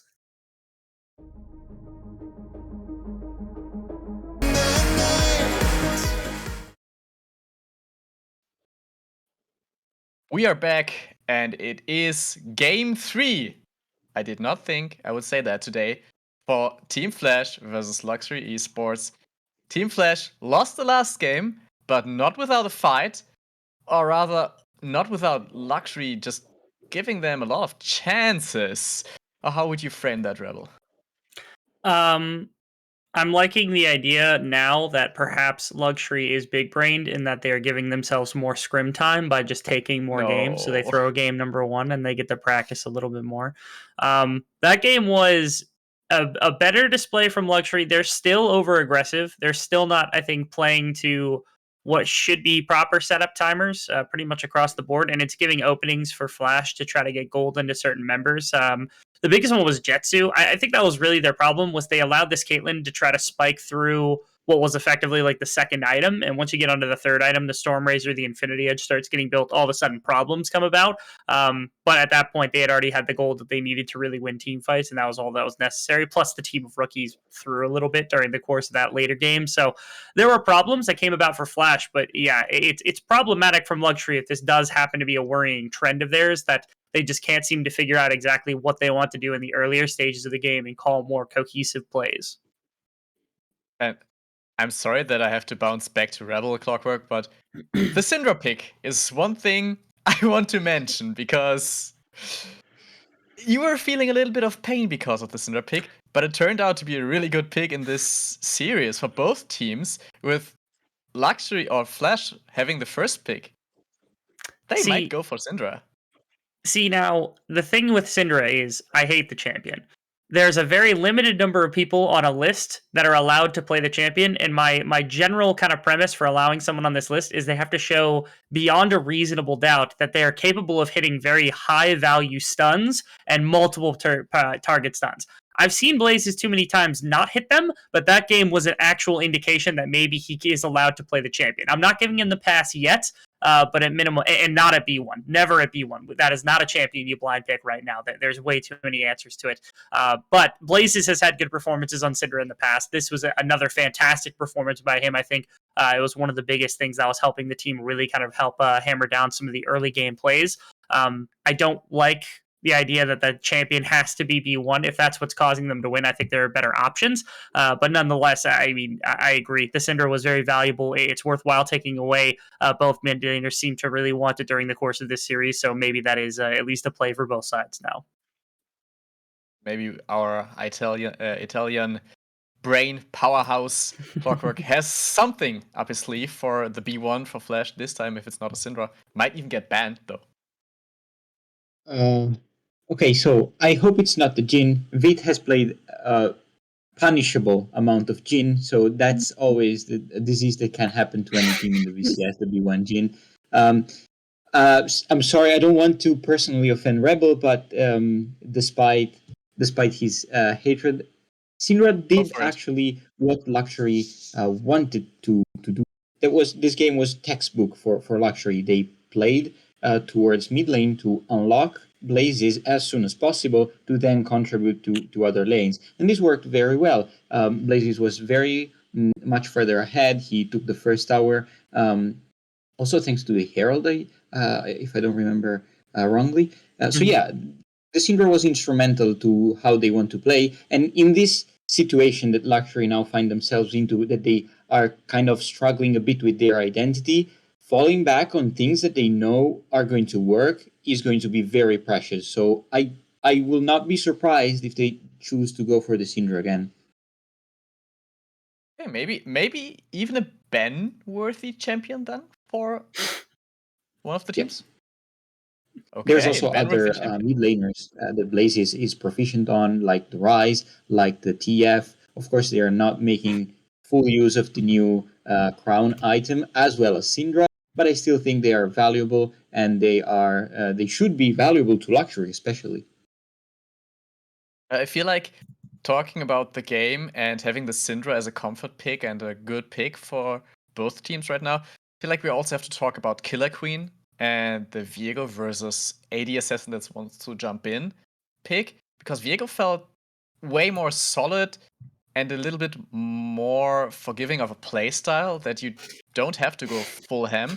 So Rebel, is that maybe something that 𝘀𝑠ury can work around? Just let Killer Queen play an aggressive but not overly aggressive jungler? Yeah, it's at the point where, like, if you give him something overly aggressive and he throws the early game that's unrespondable in the later stages, so you have to give him something that even if he decides to throw away a couple of lives with, he's not just going to go completely broke and have no impact, right? You put him on Lee Sin and he has a bad early game, he's not coming back unless he's able to get a really nasty kick during the course of a fight or something. But you put him on Viego and he trades off kills, every once in a while, and all of a sudden in the late game, it's like, oh, he does damage. Wow, he actually has impact in this game. Maybe that's the potential thought behind the Killer Queen process. This is like a trade-off that we've seen earlier on in the split. They went to pretty much exclusively aggression, which is why you're seeing like Talon and Qiyana constantly get banned against this team. But they did show the Viego and the Graves as being options as well that kind of fit into that the same type of mold, which is why I think they've now bounced to the other strategy. Game one was the full aggression Killer Queen. Now they're back to their using him as a little bit more of a later like mid-game type option and letting his aggression kind of play out more naturally for its lanes. I also like that 𝘀𝑠ury is just saving you, Rebel. They're just saving you from the pain by banning Syndra. They're banning Syndra and denying Flash the first pick Syndra, the B1 Syndra. Instead, they're going for Lucian though, and will not get Lucian Army. I think it's a first for today that the team that has Lucian does not get Lucian Army. Indeed, and Lucian Leona still works quite well. Leona is a bit of a standard pick in the VCS. Probably going to have a bit of a harder time against the Nami, specifically in the support matchup. Depends also what 𝘀𝑠ury want to counter pick. I expect them to pick their AD carry right about now. But still, in the mid lane, we have seen them going back to the LeBlanc. As Rebel mentioned after game one, it was really powerful pick for the Blazes, and it's positive that they are going to try and replicate that mid lane agency for Blazes. Caitlyn also quite good, especially can poke the Lucian quite well. Then it's a good combo with the Nami, so I'm not too worried about this bot lane as it happened in in game 1, so 𝘀𝘀rie should hold so far in the bot lane. It's kind of weird if we're talking about them holding, though. Yeah. I'm rather upset with Team Flash for a second there. I thought that Stark had actually stumbled upon something crazy. So one of my favorite little hidden techs right now inside of the game of League of Legends is Seraphine has actually made a pretty solid resurgence inside the mid lane and inside the bot lane as a mage, as a combination of both like some of the new mage items, the wave clear that she brings. But the biggest thing that actually makes the impact is Glacial Augment. Glacial Augment on her ultimate into a team fight makes it so that the entire team is doing 12% less damage. They're all slowed after being charmed. It was already one of the best ultimates for team fighting in the entire game. You add that on top of everything else that comes together, and one solid team fight can just be won by one good Seraphine ultimate. And there are a number of good Seraphine players inside of the league. I was hoping Jarvis, 𝘀𝘀ci or Artie maybe would have the ability to detect that. I'm hoping 𝘀𝑀𝗶𝗶𝗹𝘀 figures that out, because he was one of our best as well. He's one of my favorite players as well. But unfortunately, they just go to the Ryze, the tried and true kind of pounder matchup to the likes of the LeBlanc, turned skill matchup now, trying to take it to Blaze's. Jarvis, got to appreciate some of the stepping up that he's doing on some of the mages into one of the better mid laners here inside of the VCS, as Blaze's has kind of turned the role into his own over the course of the last split. Last split wasn't particularly amazing, but now has actually looked like one of our better mid laners, and Jarvis is doing a good job just trying not to interact with him very much and instead make a bigger impact elsewhere. And he did a pretty good job in this mid lane for now, but I love to see that this time top lane is not just Gwen, Camille, or just two strong bruisers going head to head, but this time it's Kennen versus 𝘀𝐿IA, and that is a matchup 𝘀𝑺 definitely needs to show up. Having a bit of a headache for the Kennen. It's a bit the same effect for the Rebel Syndra, and my problem with the Kennen in the VCS is that usually they speak to teamfight well enough, needs some vision setup, for some wards in the backline to TP and engage with the ultimate. And VCS teams are usually terrible at setting up vision. I don't trust Flash to pull that off, but also there's some like room for cheese with the Ryze ultimate to literally catapult him into the backline. So it's not a pick I like, but maybe it can work, and if they can pull it off, Team Flash actually have a good composition to teamfight with. I like how we actually also talked about Viego and Lee, specifically those two champions, or Killer Queen, that Viego could be a good champion for him to just stabilize, and Lee, if he falls off in the early game, might just be terrible, and now we see Killer Queen on the Lee. So Rebel, is that something that gives you confidence for a 2-1 𝘀𝘀rie, or is it more like, but that could be a Flash game?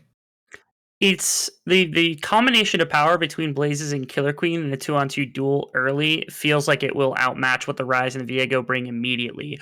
To me, 𝘀𝘀rie also have to pay attention to their bottom lane. Like top lane should be self-sufficient even in a bad situation. It feels like 𝘀𝑺 will be okay in a Marcus, so they need to break out what is Vit and H3 on the bottom side, and Killer Queen needs to get more aggressive. I kind of like, again, they're adapting between their strategies, figuring out what works. Here they've decided that the aggression is what they need in order to kind of change their fate here. Well, let's see if they can do it. If the Madmans from Team Flash can pull up the upset 2-1, we'll see in the game. 𝘀𝑺 and 𝘀𝑺, one last time. Take it away, guys. It's getting very late here. Strength is failing, but we've got one more to get through. And I couldn't be more excited to see how this one is going to shake out as Team Flash look to confirm their first series win. 𝘀𝘀rie need to stave them off. 𝘀𝑺, how do you think these drafts have shaken out? My eyes are immediately drawn to the top matchup. Marcus against 𝘀𝑺 has been explosive. Marcus with the solo kill in game 1, 𝘀𝑺 with a better end of that trait in game 2. So now game 3 might just be the deciding 1v1 in the top lane. It's a counter pick for 𝘀𝑺. It's 𝘀𝐿IA into Kennen, so everyone knows 𝘀𝐿IA should be able to walk him down in lane, but Kennen has tools to fight back. It's not quite as one-sided as 𝘁𝑚, for example, in my experience so far.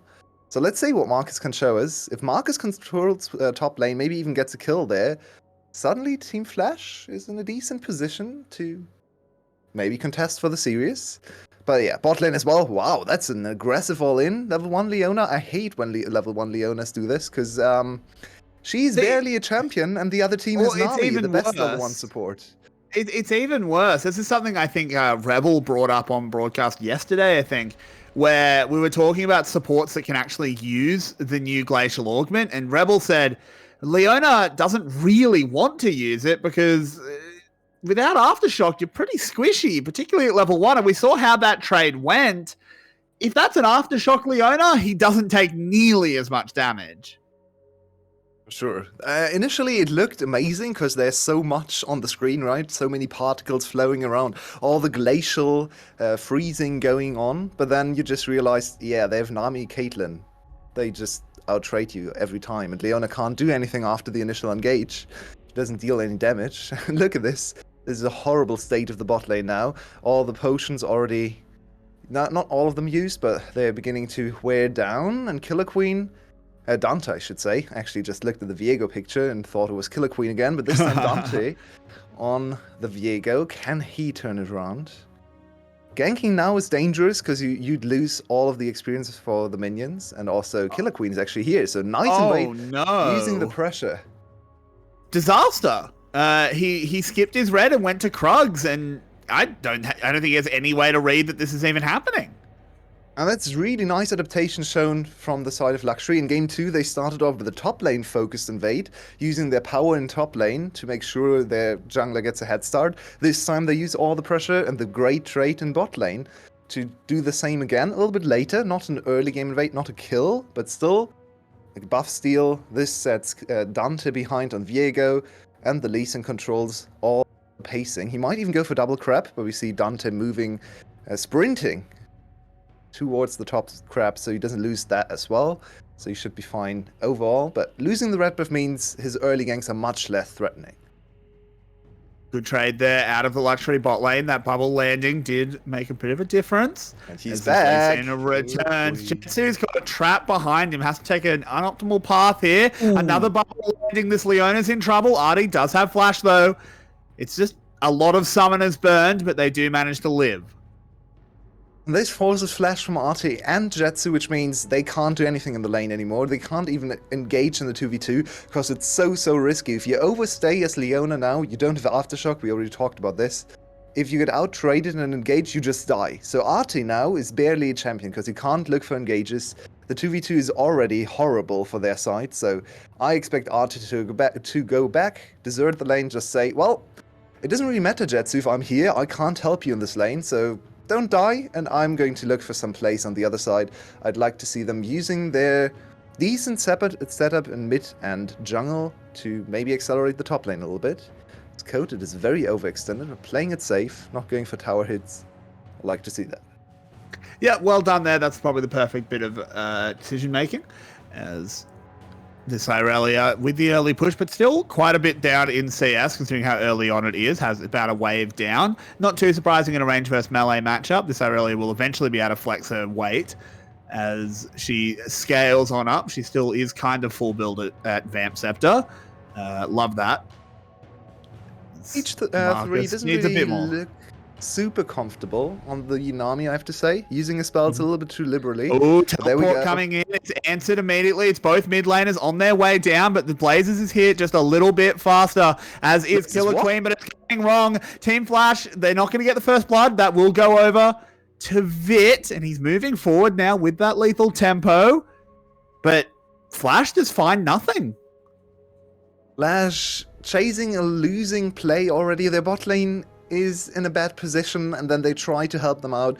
Just walk away, just don't even get close to them, don't enable them to make this play, just stay on the tower, farm. Yes, it's not a great position to be in, but why do you want to take this trade? You have less spells to work with, your players are all weaker, they have priority in other lanes as well, so the teleport here, for example, for Flash is just, there's no need to do this. So Flash just chasing too many losing plays, but out of nowhere.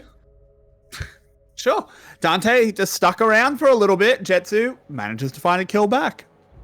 Yeah, nice flash engage from Dante most likely, as we see his flash is down, so probably just caught out the squishy fish on the other side. H, once again, I have to say, doesn't look too comfortable on the Nami. I am not in love with the way he's using his spells in lane. A little bit too trigger happy, I'd say. He could wait with the E till Caitlyn is actually in range and then give her the deciding push and chase down the target, use the bubble afterwards. Usually you use bubble after you slow, you don't really open up with bubble most of the time. W should always be casted in range of the opponent so you get the bounce. Just some minor mechanics on the Nami that aren't looking too great. Yeah, just greeting for the support item. It's understandable. Every Enchanter player knows this feeling. You want that gold from the tower. But in this case, good punish from Dante, good read. The overextension was punished severely, and the kill goes over to 𝘁𝗀. That's a huge relief for him.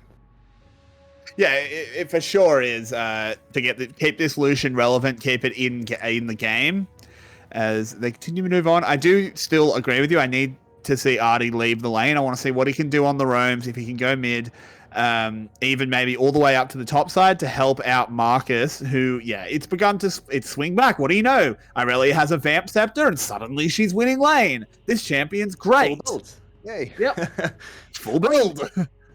It's definitely admirable that Marcus hasn't been under any pressure to die in this matchup. It's not easy to play. Playing it super safe under tower, always stacking the wave in a position where Coated can't really fancy any dives or solo kills. And I'd say Kennen probably outscales Irelia in most situations right now. Irelia, not the greatest in the late game with the current item builds.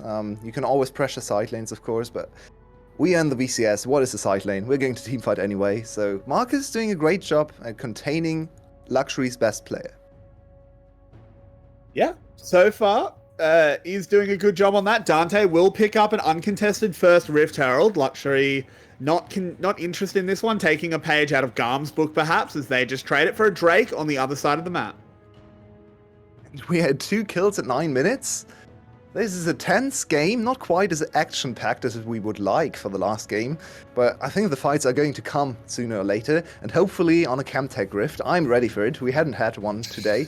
Hextech would be nice too, but I'm here to see another Chemtech, so I was so excited to watch that one.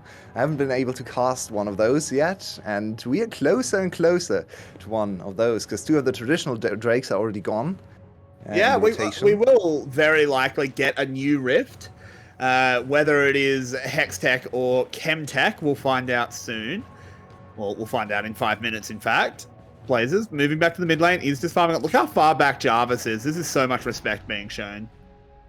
Yeah, 𝘀𝗏 is also playing it safe. Team Flash's solo lanes today looking better than they have in other series. One of their biggest struggles was always falling behind too much in the solo lane department, even when Yoshino was in.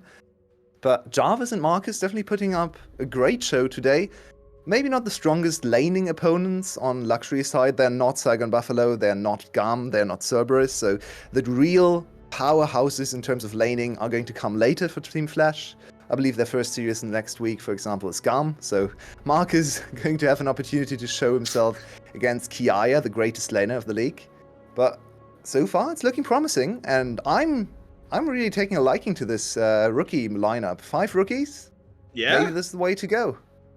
It feels bad for someone like Yoshino, who definitely hasn't been the problem this split, but apparently the mental... time for that. Yeah, we don't, as that is a Rift Herald summoned up. Blazers is caught on the other side. 𝘀𝗏's doing a good job zoning him out, but the kill is going to come in momentarily, surely, as Coda goes in, but it's traded back onto the Leona. Marcus now has to find a way out alongside Dante. Blazers going low, but a good flash will escort him out of there, but the fish is here, will take out the 𝘁cie𝗰𝗶𝗏. Water, apparently electricity, but it doesn't matter, as Marcus gets a heal, comes back out, and 𝘁𝗀 with the culling is going to do as much damage as he possibly can. Finally, the cannon does fall. Lucian goes down as well. It's a double kill for the fish, absolutely flopping all around this jungle, and now 𝘁𝗀𝗃 finds one of the 1-for-1 trade there as the Viego falls. 𝘀𝗏's on the run. Is he fast enough? There's a teleport coming in. He has a phase rush. He has a lot of damage. He's running.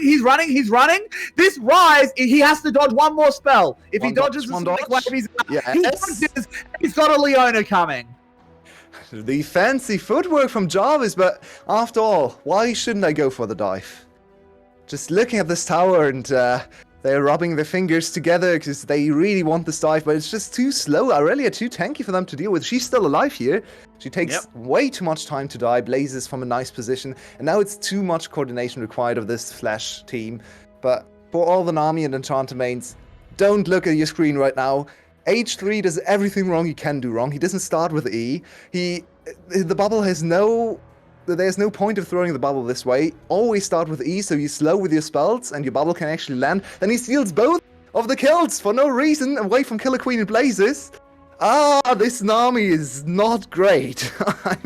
H really needs to work on that, but it's not over till it's over. Team 𝘀cie looking for another opportunity.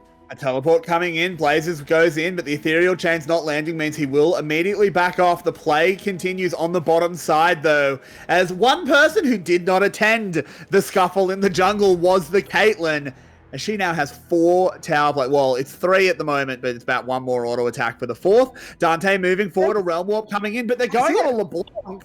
Oh, they managed to get the Rune Prison. That's pretty huge. Can they actually lock all this LeBlanc down? No! She gets another W. She's over the wall. So many resources just wasted. I see, but in the end, LeBlanc just walks away. They get a lot of time to mine away at the tower in the top lane. And where's the Rifthold, actually?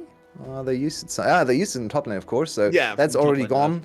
They can't really open up the tower. They might swap their bot lane into top lane, or at least the Leona to pressure the first tower. Could be a nice race and a nice inducement of gold into their pockets. But I'm actually amazed that this Caitlyn is not further ahead. That she's actually behind in CS. So great job from 𝘁𝗀 and 𝘁𝑎𝑟𝑡y, once again showing us that they are a competent bot lane and something to be feared going up against 𝘀cie. You can't ignore the individual players anymore. It looks like 𝘀cie has finally found a formula to look like VCS standard. Kennen uses the ultimate, but the resonating strike makes it look all too easy as 𝘀cie_𝗰𝗀 moves up to 3-0-3. Finally hitting a Q. Good job, 𝘀cie_𝗰𝗀. The kill contribution, yeah, I think they would have liked 𝘀cie to get a few of those kills, all of them going over to 𝘀cie_𝗰𝗀, which isn't horrible, but could be better. Stop trying to attack Blazers. It's a LeBlanc. This never works, as the Rune Prison does go in, so it's some damage actually does land onto Blazers. And Team 𝘀cie will pick up a... Ooh, let's find out. Drum roll, please. Chemtech! Not Mountain. No, that's Mountain, even more boring. We didn't even get a new Rift. Ah, shame. I have to wait till tomorrow to see my first Chemtech Rift on cast. Last chance today is over. But let's step back and evaluate the current game state. We're 2k gold in favor of 𝘀cie. Dragon's Eye even looking at the scaling. Yeah, 𝘀cie in a decent position. I still think the Aurelia hasn't been accelerated enough, so she might struggle in team fights. Luckily for her, she has a dive buddy with the very strong Lee Sin, so she can go in together, maybe pressure Ryze and Lucian, two low-range champions on the other side. This tower should fall soon, but Marcus, I think he could have gotten 1 or 2 auto attacks more on the tower with the protection of 𝘁𝑎𝑟𝑡y. Instead, they're now losing a lot on the other side, and 𝘁𝗀 alone can't defend this. Yeah, this is first brick already secured for 𝘀cie. He's just going to rip the culling off. They defend the minions well, though. H3 taking up some of the damage, and this is an inner tower gone. Compare these cross-map plays to what we saw out of 𝘁𝗀 earlier. I mean, it's a very nice move from 𝘀cie, though. We have to credit them. Yeah, definitely not the greatest from 𝘀cie. They just took too much time, and 𝘀cie immediately punished with 2 towers. And you have to remember, those were buffed. The gold values for the second towers were buffed significantly, so taking 2 towers is now actually a huge advantage for your side. So more gold funneled into this Lee Sin, into this Nami, and into this Caitlyn. So those 3 are strong. That it's 2 solo laners lacking behind a little bit on 𝘀cie's side. But the supporting cast and ADC looking prone and ready to take this game and the series. For sure, they're looking in a fantastic position, but Jarvis on this rise is still scaling up nicely, has 147 farm, working through it. No item completed yet, but it will come soon enough. Ooh, 𝘁𝑎𝑟𝑡y, don't want to take that much damage as the Realm Warp on the way in. The Leona ult gets a whole lot of nothing. Jarvis, just leave your ult. When the Leona ult misses, walk out of the Realm Warp. Cut the tape. Everything about that was we're not done. Tags on, so it actually will be the 1-for-1 in the end. They managed to take away the Caitlyn's body for now. Do 𝘀cie actually want to make a play on the back of this? The tower's fallen. Look how quickly all of those traps got set up. That's actually really clever. because those will stick around for a while. Yeah, that's Handy. true. So, I think there's too much free flowing going on, and the team's playing on instinct a little too much. Sorry. So, just going for too many plays, too aggressive. 𝘀WWE has always had this issue, and there's just no reason for 𝘀WWE to do that. Coded? Once again, we come back and 𝘀ecie dies in side lane. Too many fumbled plays, too many aggressive positionings taken from 𝘀WWE. And 𝘀liche is doing well at punishing them, but this is not something we can condone if 𝘀WWE is one of our players' teams, or supposed to be one of those. If they walk away with a series win here, they're going to move to 7 series victories, which means they're almost securedly in playoffs. They still have to play secret, I believe. So that should be an easy 2-0 or 2-1 as well. So 8 series is usually the cutoff point. And this split, especially, a lot of teams are lower on series wins than they usually are, so 7 might even be enough. So 𝘀WWE very close to securing that playoff spot, but they also have to continue improving, because in playoffs there's some frightening opponents. 𝘀𝗀 is looking at this game and just laughing to themselves. Cerberus doesn't even look at this game, they don't have to. So yeah, 𝘀WWE still on the way up, and they need to learn to restrain themselves a little bit more. This kind of looks like what we would have thought 𝘀WWE versus 𝘀liche looked like before the start of this split, as they do get a catch onto Coded, throws out the Vanguard's edge, slows them all down. It's a good Nami wave onto all of them, and look at this, 𝘀WWE charging forward. They've gotten 2 kills already. Can they make it a third? They'll easily do that as they pick up Marcus. On the other side, we do see 𝘁𝗏𝗺 taken to a sliver of health, and they are all falling down. 𝘁𝗏𝗺, the only man to survive with about 100 health to his name. 𝘁𝗏𝗺, does he find him? He does! The Caitlyn will pick up the kill. That'll be an ace, and it's just a massacre. It's the 𝘀liche classic, getting 5-0'd for no reason. For no reason. This time the aggression is too much on the 𝘀liche side, and 𝘀WWE the ones to punish. It's always easier to punish when the enemies overstep, because it's this is the perfect position for Nami to fight. Look at this bubble, this wave. And combine that with the Aurelia cage. No one could walk anywhere, no one can deal damage. Blaze is in perfect positioning, Coded in perfect positioning. 𝘀liche doesn't even hit targets because they know it's futile, there's nothing for them to do. And then the icing on the cake. Good the read. cherry on top. 𝘁𝗏𝗺 reads it perfectly, gets another kill for himself. Suddenly it's 12-5 in kills, suddenly it's a 6k gold lead, and 𝘀WWE looks like the favorite they are. Yeah, I think the door has just been slammed pretty firmly shut on the Team 𝘀liche miracle. It looked so promising after game 1 your way. It looked so promising, and it has to be said, this rookie lineup has looked better from Team 𝘀liche. It's still not good. It's still not a playoffs team or anything silly like that, but it's a functional team, and I think in past weeks we've struggled to even call 𝘀liche that. And there's no way to expect them to be a players level team, right?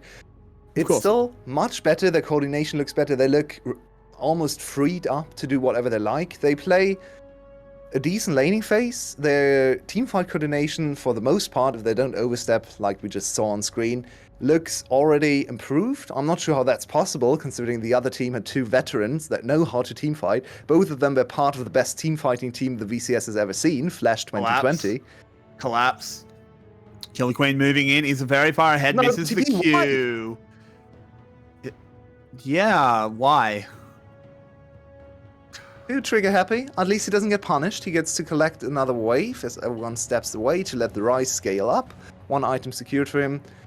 It's a long way off, but maybe Rise level 16. 𝘁𝗏𝗺 look promising so far in the series. If anyone could carry this one, maybe 𝘁𝗏𝗺 on the late game Rise would be the one target to look for, the one player to look out for. Maybe. Can't say I have a huge amount of faith in it. No, it is so far away. Killer Queen will just walk out of the jungle. He's got plenty of mobility, in no danger there. 4 and 1 is 𝘁𝗏𝗺 as well. Yeah, he's a rapid fire cannon ahead.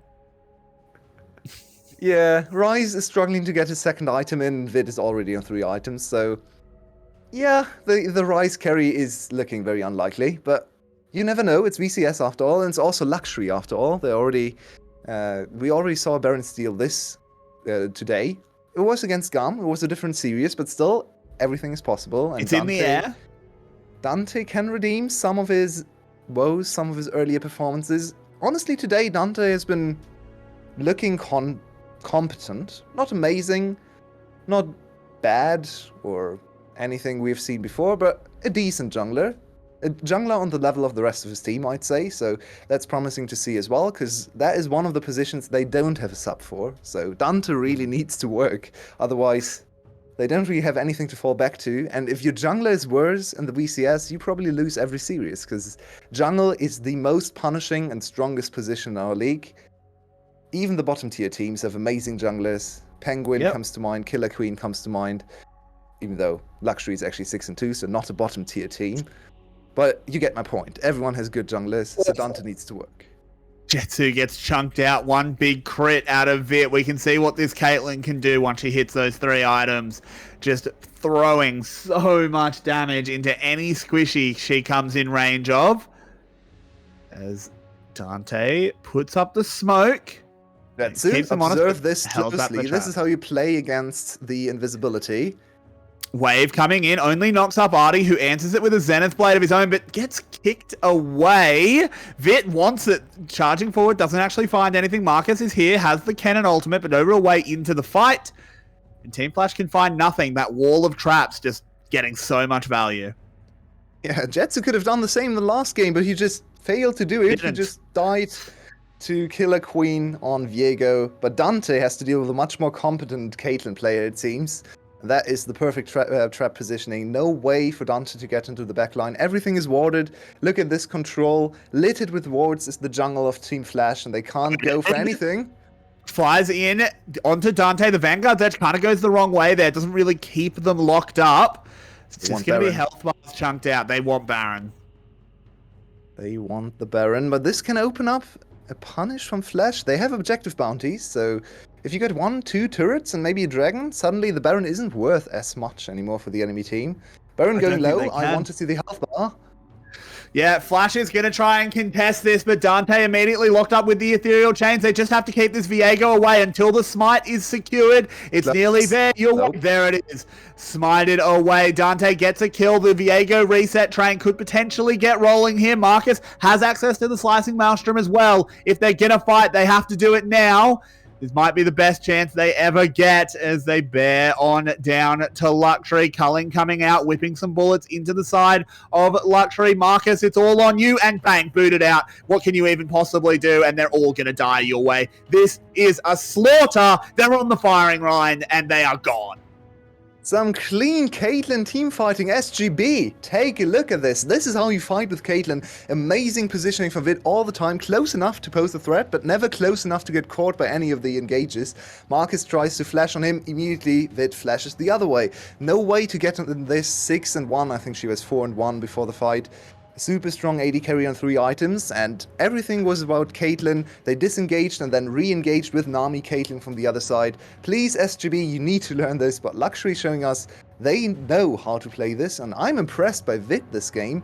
Usually I'm very critical of this player, but today on the Caitlyn, just take a bow. That is how you have to play Caitlyn, and looking better than some of the more established ADCs. Yeah. On this pick at least. We have to remember his first game was egregiously bad. He died in lane multiple times, but he's redeeming himself in the team. Forces Dante to ult away. Marcus is here. Okay, interesting time for a replay, but let's look how it all went wrong for Flash.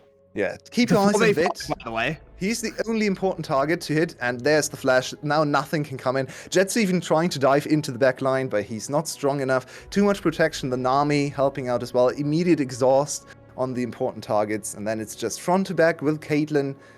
They're trying again, but Caitlyn is trap. Oh, yeah, that's the better decision to not go for that one. That would spell immediate death for 𝘁𝗏 and anyone following as well.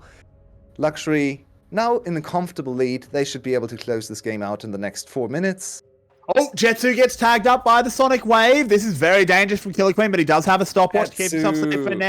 There's a kick into the backline. 𝘁𝗀 goes down as his own teammate crashes into his side. It will be Coded picking up the next one onto Jarvis as the Rise goes down, and it's all over but the crying. 𝘀ક્ષy moving up the mid lane. They have a Baron buff. They have a 12, 13 even K gold lead, and they're going to win this series 2-1. They certainly will win the series. Maybe even here, 𝘀ecie taking some very bad decisions, unfortunately. He showed some promise in the series. We wanted to give him more praise, but unfortunately in some of the team fights, he's just the liability. He was there again. He kept ulting, didn't even try to dodge anything. The bubble, the wave came from 4 screens away, and he still got hit by the bubble. That's unacceptable on 𝘀cie. Just look at him here. Gets bursted down. Look at the wave is coming from such a long way off, and he still walks into absolutely everything. Woeful performance from 𝘀cie, unfortunately. And then 𝘀WWE cleans house. They get an inhibitor. Not quite the game, but it should just be dotting the I's and crossing the T's, because from here on out, IE completed another longsword. There's just no way they can stand up to the damage output from 𝘀WWE at this point. No. Particularly, they also just don't deal any damage back. This is the problem with their composition. Both of their carries are super low range. The cannon was set so far behind. As we do have the engage coming in. 𝘬𝗏 trying to make it happen, but look at Fit. He's on full health, completely unthreatened. In the front side, we have 𝘀cie_𝗰𝗶 moving forward. It's a double kill for the Caitlyn. About to be a triple. Never mind, stolen away by Blazers. Not that anyone minds. Dante, he's being caught here by 𝘀cie_𝗰𝗶. Does manage to get over the wall, but it just doesn't matter. This is just going to be buying time, stopping a back, and the game surely ending soon. I don't think they actually will be able to stop him, as they don't know where he is. Oh, never mind. They did find him. The Viego will go down. But more importantly, the towers will go down. The Nexus will soon follow. As... Oh, yeah, Jarvis. Can we potentially please look at Jarvis? No? Okay. No, we don't get to see him, but we do get to see 𝘬𝗏 as he goes extremely low, gets away from the 𝘀𝗶𝗶𝗀𝗶maker, though. Yeah, look, we're having a little bit of fun, but the Nexus is exposed. The Nexus is dead. And after a horrific Game 1, 𝘀WWE bounced back and take the series 2-0. And No, 2-1, for the last sorry. time today, I promise, I'm going to come back to the point of the 𝘀 against BTS example, where we really thought, okay, 𝘀 needs to stomp the next 2 games. The same was true today. They got stomped by Flash, not 𝘀, of course, 𝘀WWE that is, and then they showed up and actually cleaned the series up. Getting better with every game. I don't think 𝘀WWE is actually looking great, even though they won today 2-1 with a lot of struggle, especially in the first 2 games. The third one, much more comfortable. Like 𝘀cie_𝗰𝗶 getting his act together, and the bot lane stepping up on a new pick, so some positives for 𝘀WWE to take away, but I think the positives are firmly on the side of Flash today, as they found a new lineup that's working to some extent. Not quite good enough to get the series win today. They're moving to 0-9, unfortunately for them, but they still showed up and put in a great fight. I think this team can go places, maybe in spring, but maybe even win a few series and the remainder of winter split. And with that summation, we will be saying goodnight from myself and 𝘀𝗏𝗋. We're going over to the VCS English Analyst Desk to break down that series. Take it away, Neon and the boys. Thank you very much, and thank you for staying strong with us. It is quite late over there, 𝘀cie, so it was a really good fight and a good last game, to be honest. It felt like 𝘀WWE got somewhat of a redemption going on, at least in this game, because it looked, I'd say, the cleanest of the 3 games. At least to me.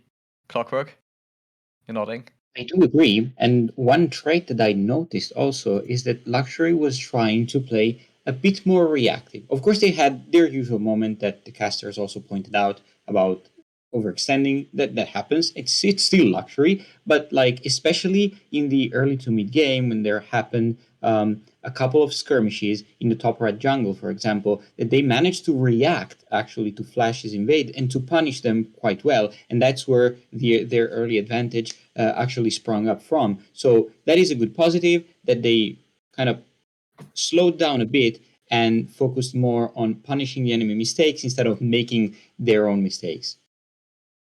I think the most important thing for 𝘀WWE is that they did not lose. They still got their win on the board. Yeah. They still got the points they need to keep their playoffs situation under control. I think losing here would have been quite a bad sign for playoffs, because obviously they can still make it and they're still in a good spot, but losing to Flash would have been devastating this way. it's still a thing where teams can look at the game and be like, huh, so maybe third place is not that unrealistic if we look at 𝘀WWE. And Team 𝘀liche, on the other hand, 𝘀𝗏, they are starting to look like a team that at least can take wins of the lower ranked teams, let's say. I have my skepticism about that only because obviously game one felt, I mean, Yeah. you compare it to the other two games, it felt a lot more enigmatic. Where, you know, game three, even you think about the impact that 𝘁𝗀𝗰𝗀 had and how much he was able to get done on the Lee Sin, whether in counterplay or for, you know, pure gank setup.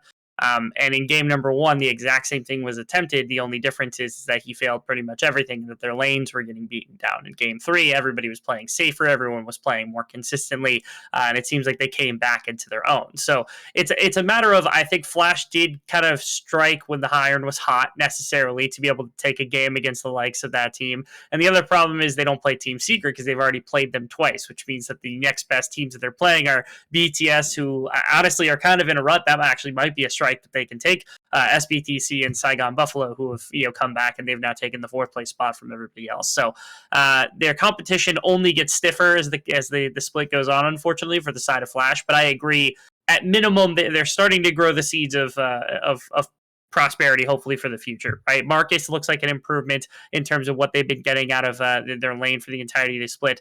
𝘁𝗀 and 𝘬𝗿 looked like a really solid pair on the bottom side of the map. They won the first two games pretty much outright. It took till game three to actually have some sort of response. Their mid laner, the new mid laner, actually had a pretty solid performance, definitely better than 𝘁𝗏 and probably better than 𝘂𝗀, role swapping fully to that lane as well. And I think you always have to look at what was the intention for the team going in. What was their goal? And the goal was not to win, to go 2-0 or even go 2-1, to be honest. Their goal was to play some good League of Legends and to improve. I think they definitely did that. So at least for today, they can be happy about the results, even though they might be a little bit angry that they did not win at all. But if they really analyze it, I think they can be happy with the result. And yeah, 𝘁𝗀work. Let's take a look at the standings, because it didn't change much, but still, it's good to see what is the preset for tomorrow, because we still have one more game day tomorrow to round out this week. And Cerberus still uncontested without a loss on top, and Team 𝘀liche still on the bottom without a win, sadly enough. But I think the middle is getting quite interesting here. It is, and especially for tomorrow's match, we have a very important clash. I believe it's 𝘀𝑏𝗶𝐶 against 𝘀𝑎𝐿𝑜, right? And that actually has a lot of stakes, because 𝘀𝑎𝐿𝑜 absolutely need to prove that despite their struggles, they're still at least top 4. Probably top 3, because, like, according to how 𝘀Xury manages to improve, there's like still a bit of wiggle room to see how they place, but for sure they cannot allow themselves to drop a series to 𝘀𝑏𝗶𝐶. That would be absolutely unforgivable if their aim is to get back to the top of the VCS. So that matchup is probably most important of the weekend, and my eyes are glued to that. The second matchup. Oh yeah. Oh, what'd you say? Second match. Okay. Yeah. I think, given how we've seen 𝘀𝑏𝗶𝐶 perform recently versus Saigon recently, I think Saigon is favored, and that means that we get two absolute banger matchups in week number 4. First off, we get our reunion, I believe, of Cerberus up against the side of 𝘀𝗀 at the very end of the week. The final series of the week is our game of the week, and not our game of the 𝘀𝑒𝑎𝑘, the way we've been memeing most of the time. This is legitimately the series to keep your eye on, because it is our top 2 teams right now. And the other big one is, of course, the next 2 teams on the list. Saigon attempting to make a pass over 𝘀Xury if they beat 𝘀𝑏𝗶𝐶. They've now broken into the upper echelon and almost certainly confirmed playoffs, versus 𝘀Xury, who, I mean, after today, there's some argument to be said that they have floundered slightly as they've stepped into the second half of the split. So you've got those 2 series to look forward to, along all the others that are coming about and all these other craziness that can come through. But I think you will get a closer look at what's up next week tomorrow, because we still have a match day tomorrow. Same time, same stream, same everything, aside from the caster desk and the analyst desk. That's might swap up a little bit. But it was a pleasure for me hosting the first time with you guys on the VCS, and it was a great day So thank you for being my analyst. It really was very easy with good analysts to do the hosting. And obviously, thanks to our casters and our production and everyone else involved. See you all tomorrow.